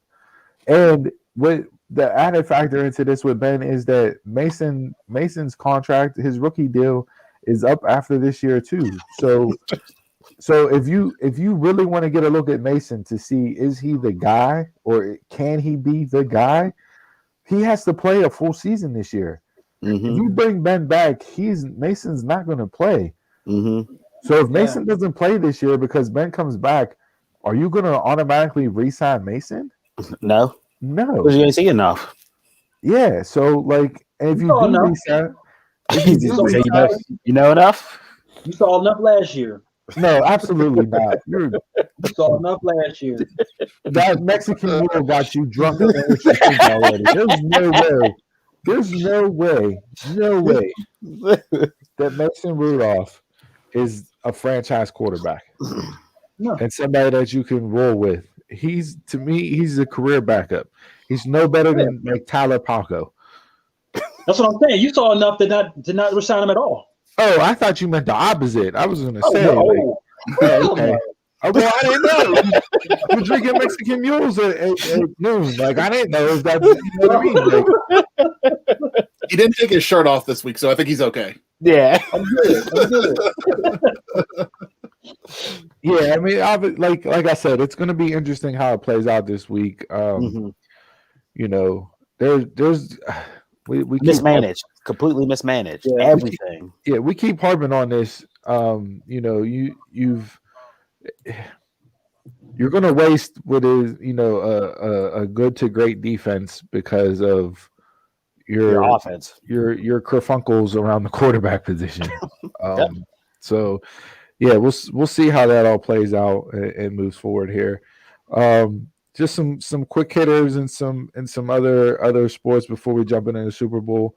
UFC Fight Night tonight, Overeem versus Volkev. I'll be tuning in and watching this card. I'm excited for this. This main event has good potential to be a banger with these two heavy hitters in there. And UFC, man, like I said, between now and the end of March, they got just card after card every weekend. So you got Fight Night tonight, Overeem and Volkov. On the 20th, next weekend you got Usman versus Burns, which is UFC 258. And then the following weekend on the 20th, you got another fight night with Blades versus Lewis. And that's just to round out February. We're not even going to get into the big cards for March yet. So yeah, man, that's some bangers for sure. Is the UFC on ESPN Plus tonight? It'll be on ESPN Live. ESPN, okay. Yeah, it's fight night. So you don't have to go strictly to ESPN Plus for it. So there's that. Also, I don't know if you saw courtside Karen, as she was labeled by LeBron James. that whole situation that broke down over the week. Oh man. Yeah, that was pretty fantastic. I don't know what else to say about that, but yeah, it's out there. That's it. It's out there. So if you want to go hear it, it's out there if you haven't heard it. But yeah, it has, the moniker definitely suits the situation there. Lakers LeBron, go courtside Karen. LeBron's the man. Breathalyzer. We need somebody with a breathalyzer. Jeez, oh man. I just checked too. That Fight Night tonight is on ESPN Plus. Okay. So it's not on ESPN. It's just on ESPN Plus. Yeah. Okay. Well, I stand corrected. Thanks. Hey, at least we got somebody doing research before this show. Good job. Major League Baseball announced this week that fans will be back in the stands for the season. Don't know how that affects the Pirates because the rules in PA here are rather strict, but I don't see anybody wanting to go watch the Pirates this year. Yeah, it doesn't matter. Unless it's fireworks or a Clark's concert, people. The most beautiful part in baseball. There's Pirates payroll is $58 million. I don't. Hey, what? Listen, what's the? Do they win more than 58 games this year? Do they beat their payroll and wins? No. Every time I pick up a new prospect. Hey, this could be a new episode. Hey, this could be an episode all by itself. It really could. You know me, I'm all for it. Yeah, it's just we're not going to Pirates. We're not going to get into that. Some other news in Major League Baseball: Ken Griffey Jr. was named senior advisor to the commissioner. He'll consult MLB on baseball operations, youth development, and improving diversity at all levels of the game. Congratulations to Jr., who was probably my one or two most favorite player growing up. The best natural baseball swing I've ever seen. Just phenomenal. Sad that his time in Cincinnati was marred with injuries. Because I really think he would have broke the home run record. And done it the right way and not have the black cloud around it. What are you making that face for, Donald? What are you making that face for? I don't see no black cloud around our home run record. That man loves Barry Lamar. The steroid cloud around the home run record. Jason put up 2, like he's his number 2. So who's number 1 for you, Jason? Barry Bonds? Bobby Bonilla. I'm sorry. Bobby Bonilla was my favorite. Listen, I can't even be mad at that because he's still getting paid $1 million a year from the Mets. So the best contract ever. Greatest contract of all time, Bobby Bo. Like shout out to him. So yeah, that was just some quick hitters. Some other things NFL wise before we jump into the Super Bowl. Obviously the big trade we saw, Matthew Stafford going to the Rams for Jared Goff. First time ever, I believe, 2 number 1s were traded for each other, and the Rams. I mean, you would have kept Goff. Not with that contract, but I think they got fleeced. With all those picks. Yeah, that's a lot.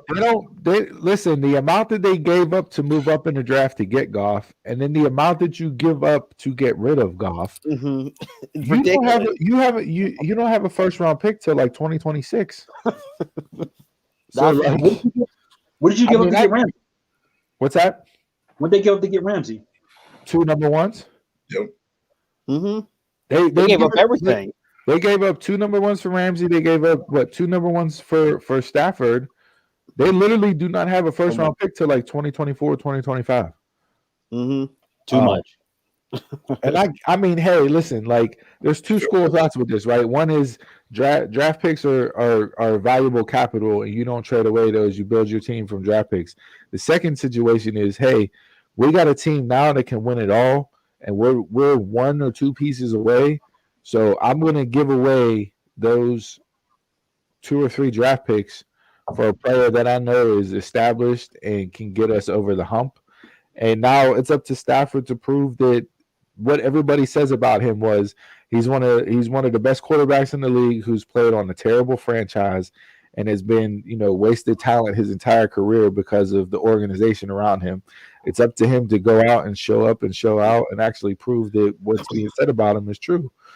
And if that's the case, the Rams are definitely going to be a contender in the NFC for the next couple years. I mean, he's only 32, so like you have your quarterback for the next 4 to 6 years, depending on what when he resigns and so on and so forth. But they had to get rid of that Goff deal. That Goff deal was terrible. It was bad. Yeah, terrible whenever they signed it.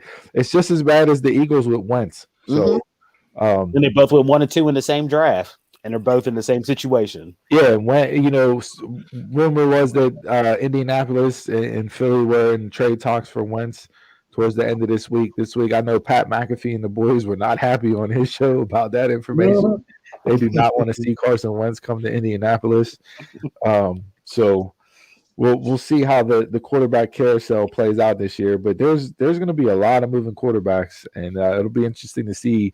I know the Steelers signed Haskins, but that was still a futures contract, so he don't even count towards the 53.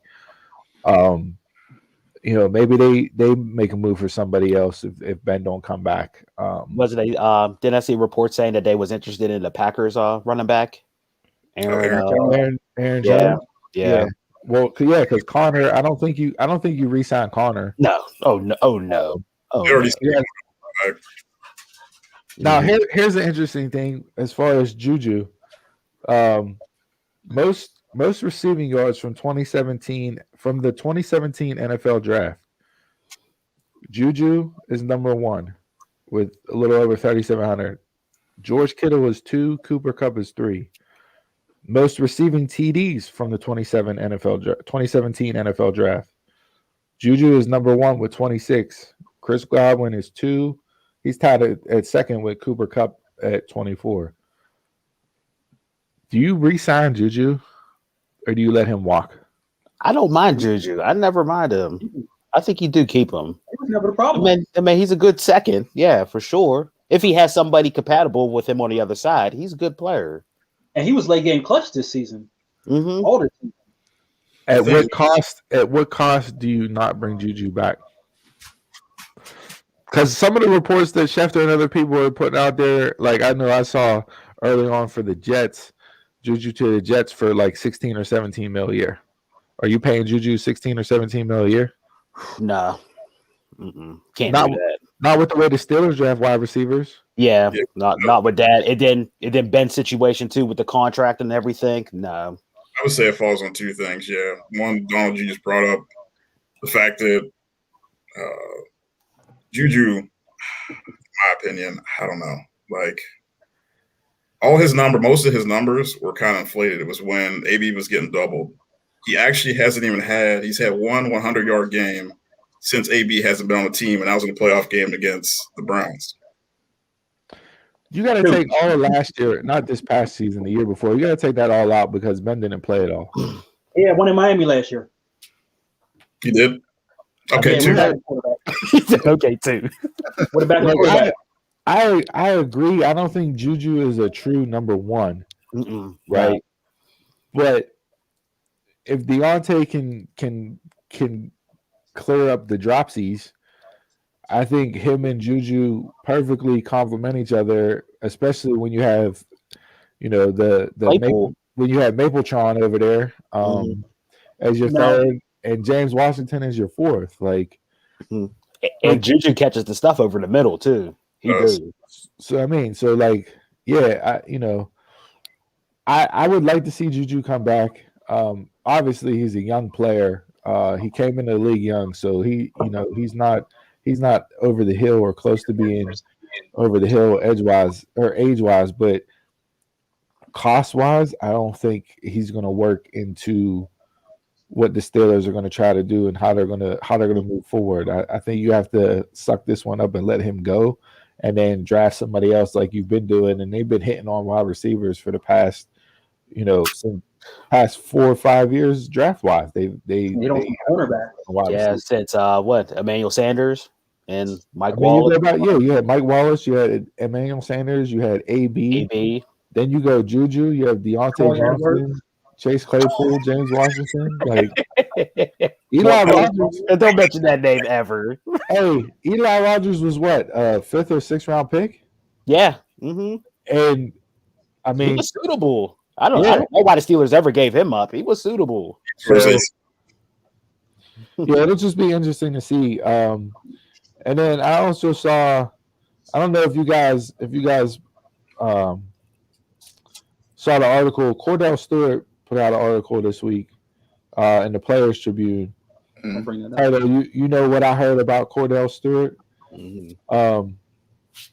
Obviously, growing up / Cordell in those years, I was young. You know, what 1295? I was 12 years old. I had a Cordell jersey, rocked the shit out of a Cordell jersey. Love Slash, love those teams. You heard like the rumors that were addressed in the article. We're not going to go into them. If you haven't read the article, go read it.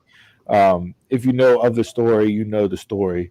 But to actually read and hear it from his perspective after all these years, and how it was just a completely false narrative that was put out there and spread like wildfire through the course of the city before social media, is just completely unbelievable to me. I don't know how other than the fact that, you know, it was an African American playing quarterback for the Pittsburgh Steelers. You know, I know when Mike Vick signed, it was different circumstances, and Mike Vick had different baggage that he brought in. But you know, you heard and saw some of the stuff that was said when the Steelers signed him, that were not necessarily related to his circumstances and baggage that he came with.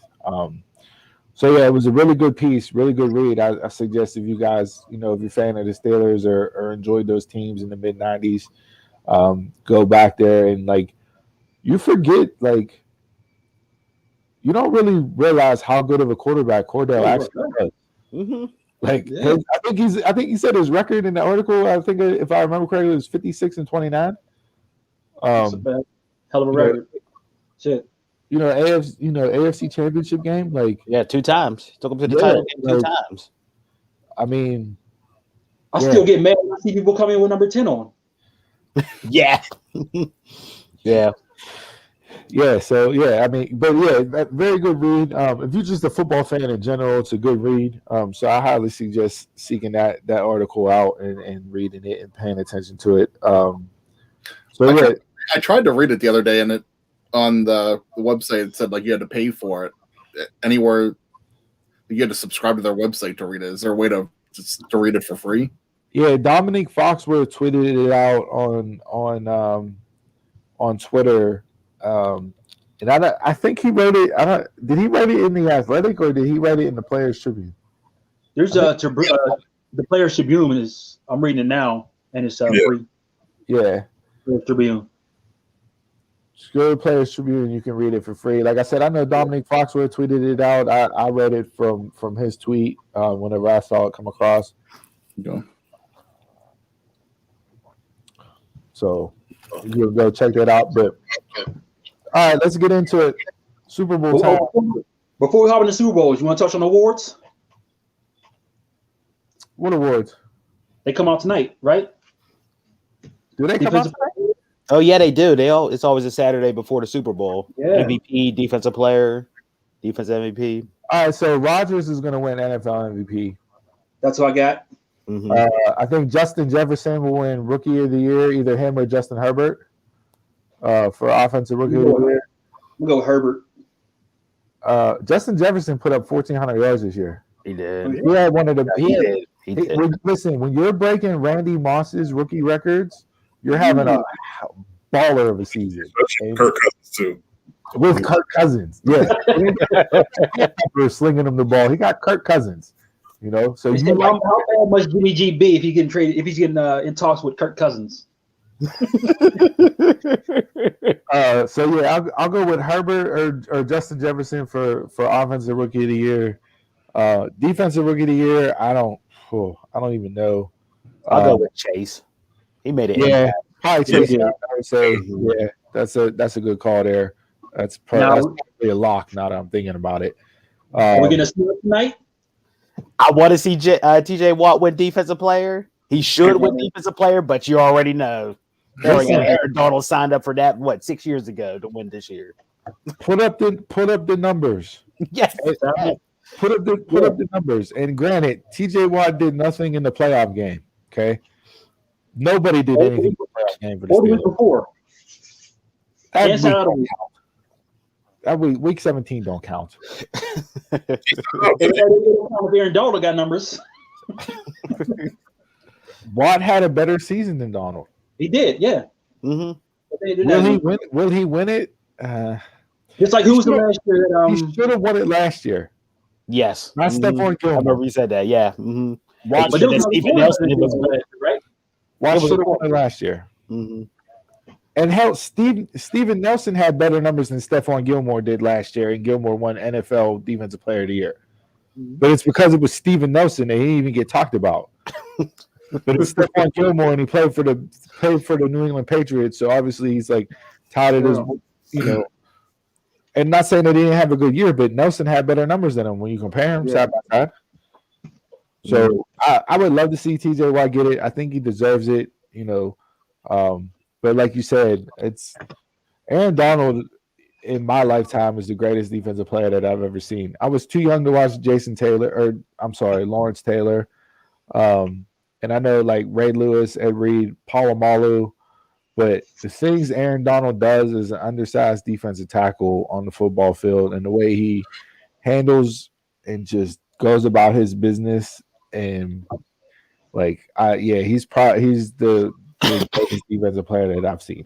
The one national reporter said Aaron Donald is second in sacks, second in tackles and loss, and second in hurries. He should win Defensive Player of the Year. And the other analyst was like, well, TJ Watt is number one in all this. Right. Player of the Year. I mean, Watt is was like number one. the person who leads. Watt is number one across the board. Like, Bud Dupree got hurt. He still didn't drop off. So I mean, yeah. So we'll see. I didn't realize they were tonight. I thought. Yeah. So we'll see. Who knows? You know, I mean, I'm pulling for him, but at the same time, you know, you got all pros. You got NFL Defensive Player of the Year on your resume. Steelers ain't gonna be able to afford to keep him. So might as well trade him for Deshaun Watson now. You're not gonna be able to pay him. All right. So with that, let's get into the Super Bowl. The line as of today has not moved. It still is Chiefs -3 and the over-under at 55.5. Obviously, the game's being played in Tampa Bay. It is a home game for the Buccaneers, for lack of a better term. But that's not going to play because there's, 20,000 people in the stands, and 7,800 of those are first responders.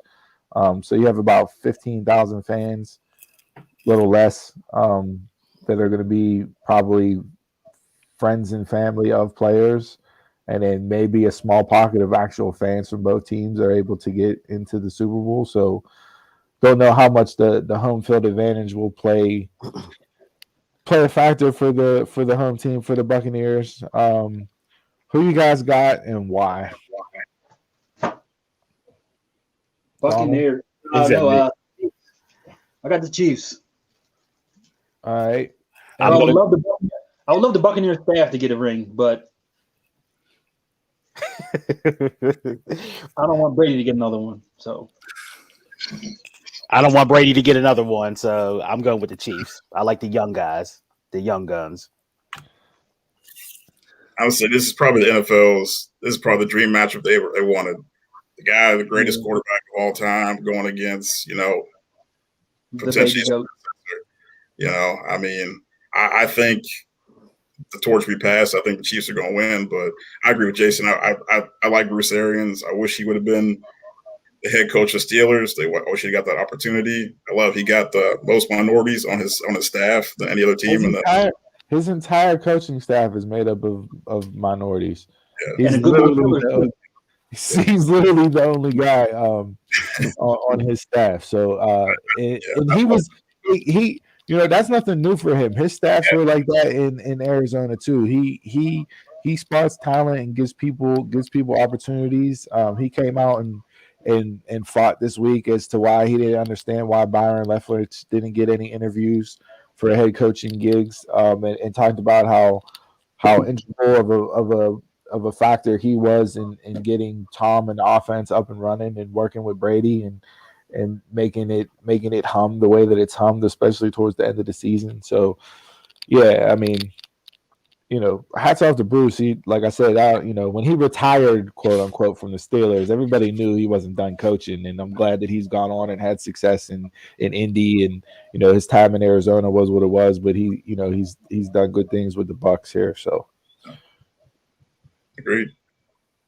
Chris, I think everybody's going for Kansas, so I'm gonna be that guy. I'll be the heel guy for this. I'm gonna go Tampa Bay one. Didn't you pick the Chiefs in the beginning of this thing? I think I probably did. Actually, you messed up now. I think you're the only dumb mark to actually predict the Super Bowl. I think you picked Kansas City versus Tampa Bay. You picked Kansas City in the beginning of this thing. Now we get down to the day before the game and you flip flop.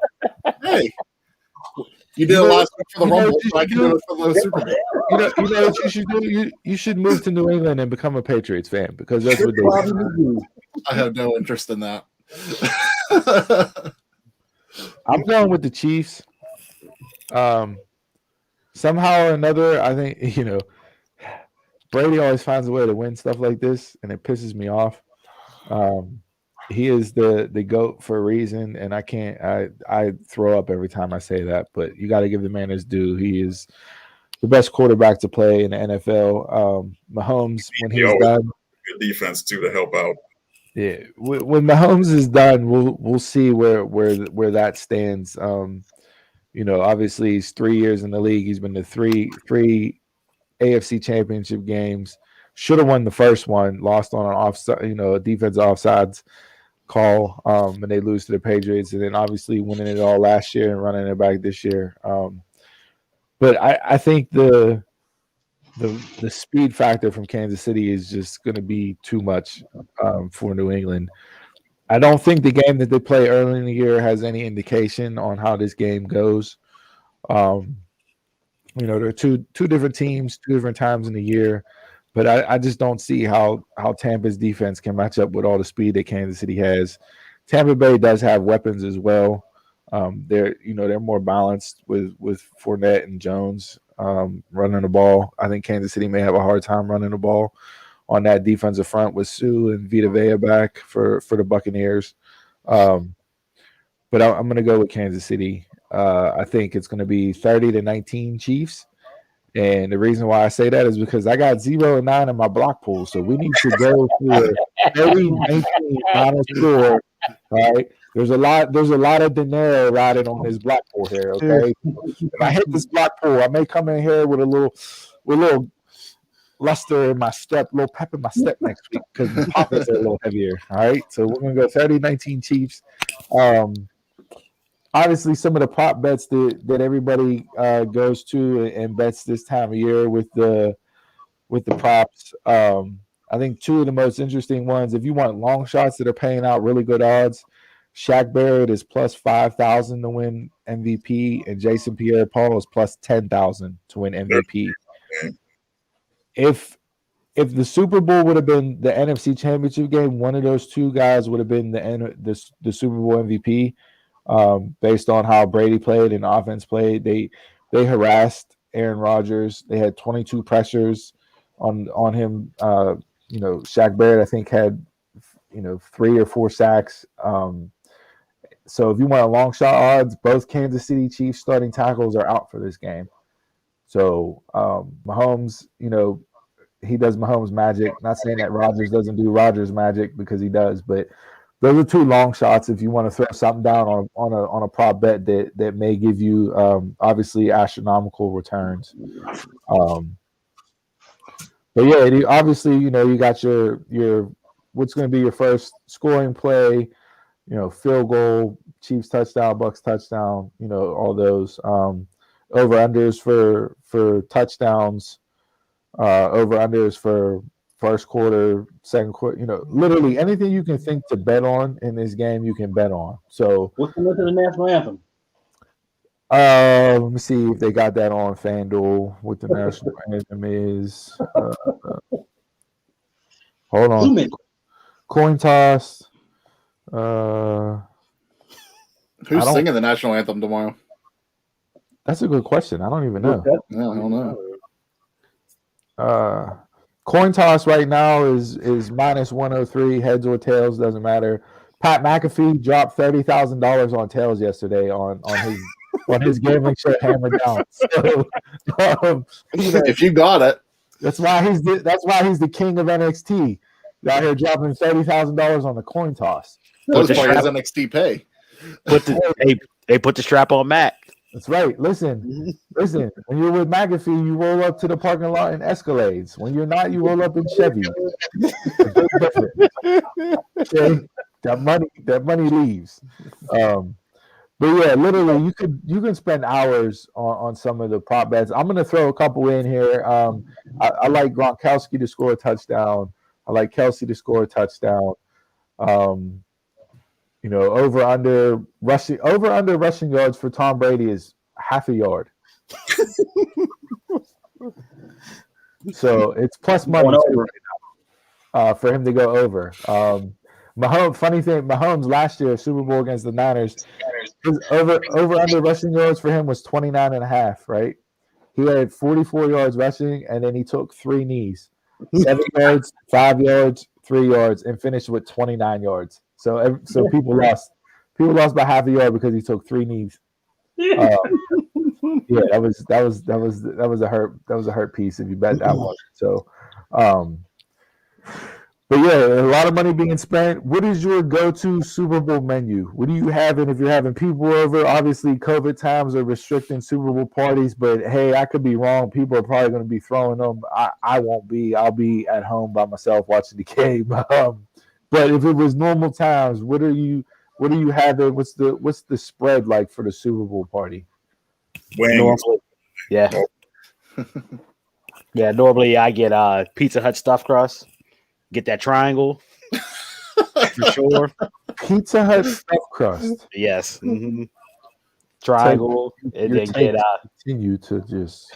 Did you pre-order your triangle yet? No.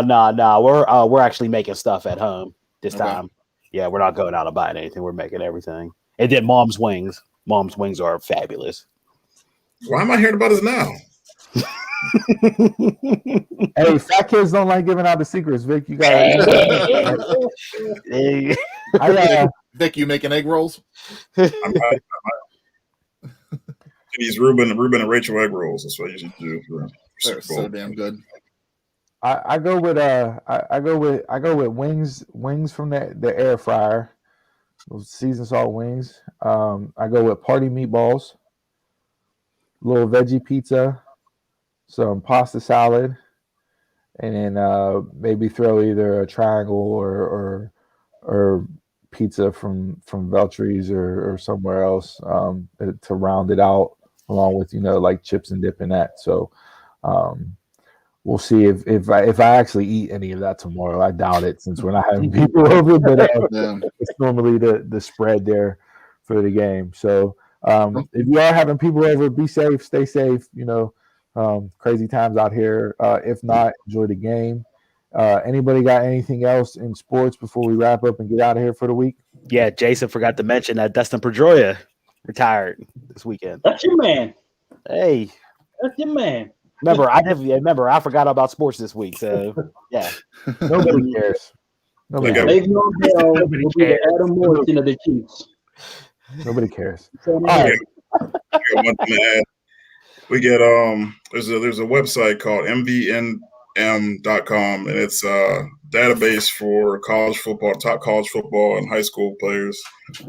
And you can pay for these guys to go to the school that you want, and it's completely legal. And if they pick your school, they get the money after the eligibility is done.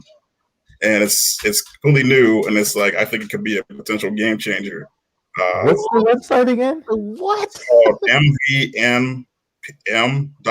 I'll put it up for you guys. Oh, hey, wow. welcome to this podcast. I'm going to college this year. Go to this website and vote for me. Pay for me to go to Pitt. If you're top in the country.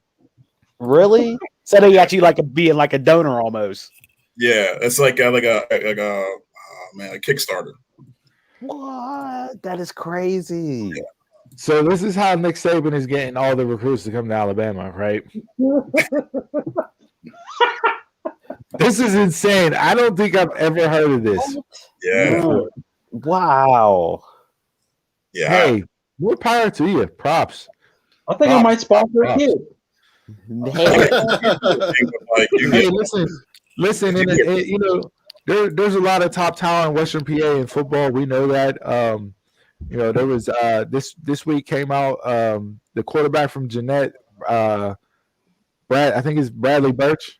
Birch is his last name. He got voted. He made all freshman team. U.S. All-American freshman team for his freshman class. The dude is a stud. If you're in Western PA and you can get to a game this upcoming season, he balled out last year. Could have been playing at Woodland Hills, chose to go to Jeanette instead. Is playing there and is an absolute stud. So definitely got a couple dollars on you. check him out for sure. Because that will be a name and somebody to keep an eye on over the years to come, 100%. So but yeah, that's crazy. that is, man. That's a legal duffel bag. Yeah. All right. Is it time to play the world famous one gotta go? I think it's that time. If you guys are ready. Let's go. What do we got this week? Donald's piss.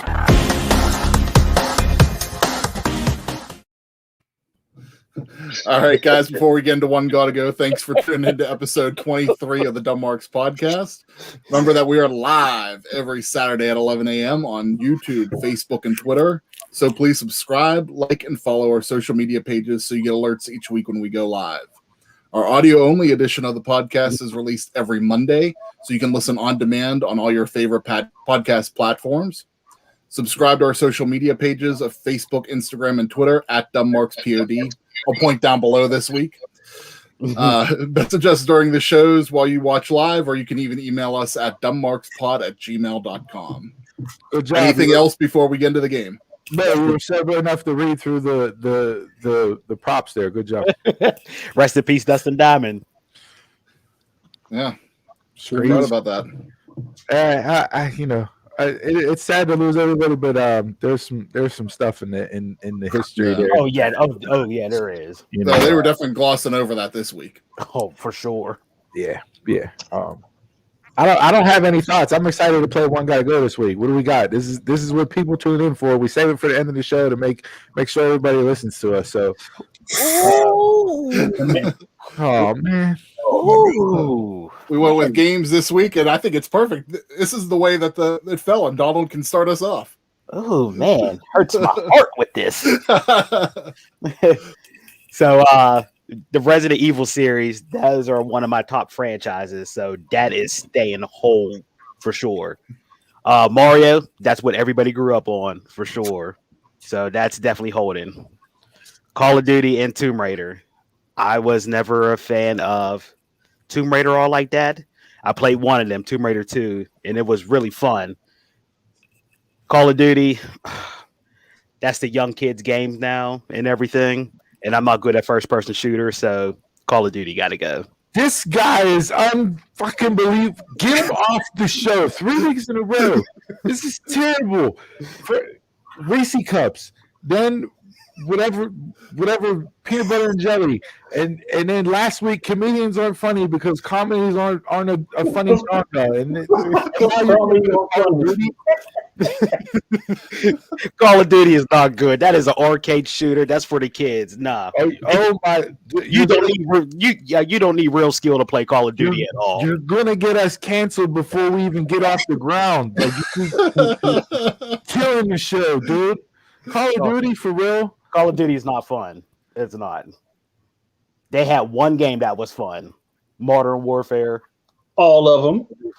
No. Yeah, all of them. No. All of them. No. How many are there now? So you telling me Advanced Warfighter was fun? You telling me that Infinite Warfare was fun? Yeah. No. Mm-mm.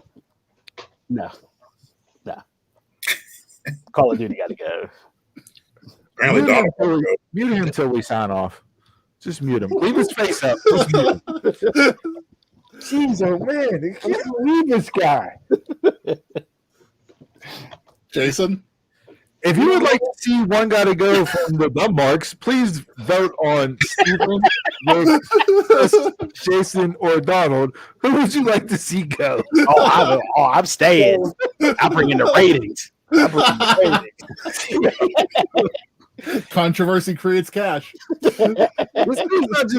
He's not controversial. He's just giving bad takes. You're like the Skip Bayless of this podcast. Throwing out shitty takes. Jay, please set the record straight for him and select the right choice here. See, I'm gonna go what's in my life right now. I can't go off the past. So Resident Evil is always nearby. Call of Duty is always nearby. I let my boy borrow all my Tomb Raiders, so I don't have those right now. Mario, gotta go. Oh my god! You talking about me? You talking about me? That's the classic. He did that to piss me off this time. Mario hasn't been good since 64. Oh wow! No. So Mario Galaxy wasn't good. No, nor Sunshine, nor Sunshine wasn't good. Mario Galaxy. If I didn't have these headphones in my ears, I would be rubbing them in Wusan like Martin Lawrence in Bad Boys 2 right now. I don't play Smash Brothers. None of that. Get it out of here. Super Mario 3D was great. Yeah, the game on the 3D game was great. 3D. Yeah. Who? There have been some really good Mario games. No.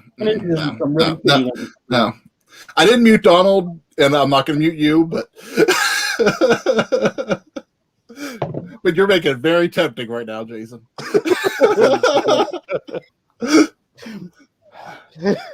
But there's a reason why I didn't mute Donald, because Resident Evil series was good.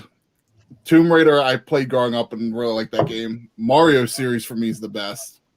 I also suck at first-person shooter games, so for me, Call of Duty's got to go. Thank you.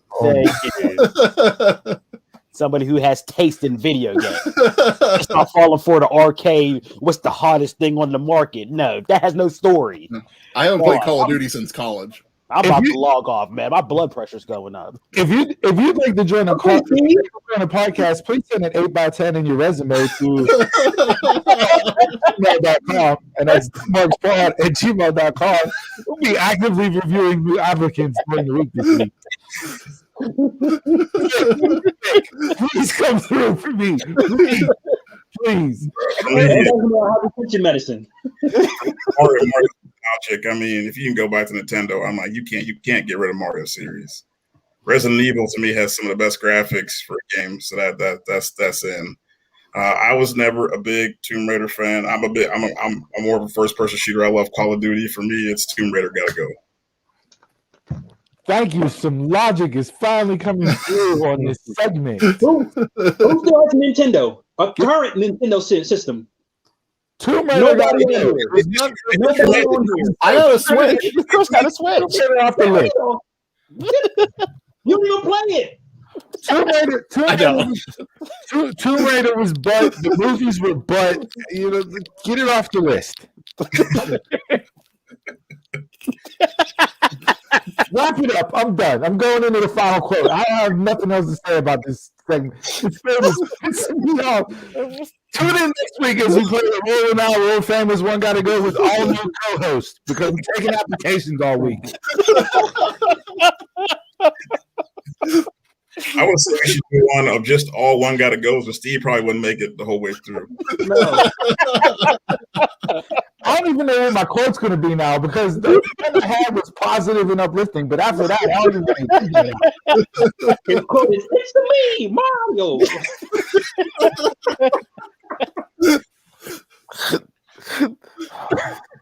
It's not a One Gotta Go game if we don't piss Steve off.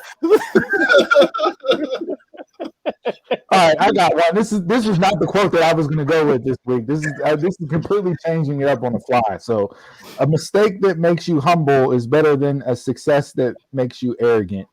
And you guys made all mistakes today. Your choices, One Gotta Go. And with that, until next time, you can catch us around the way. Son.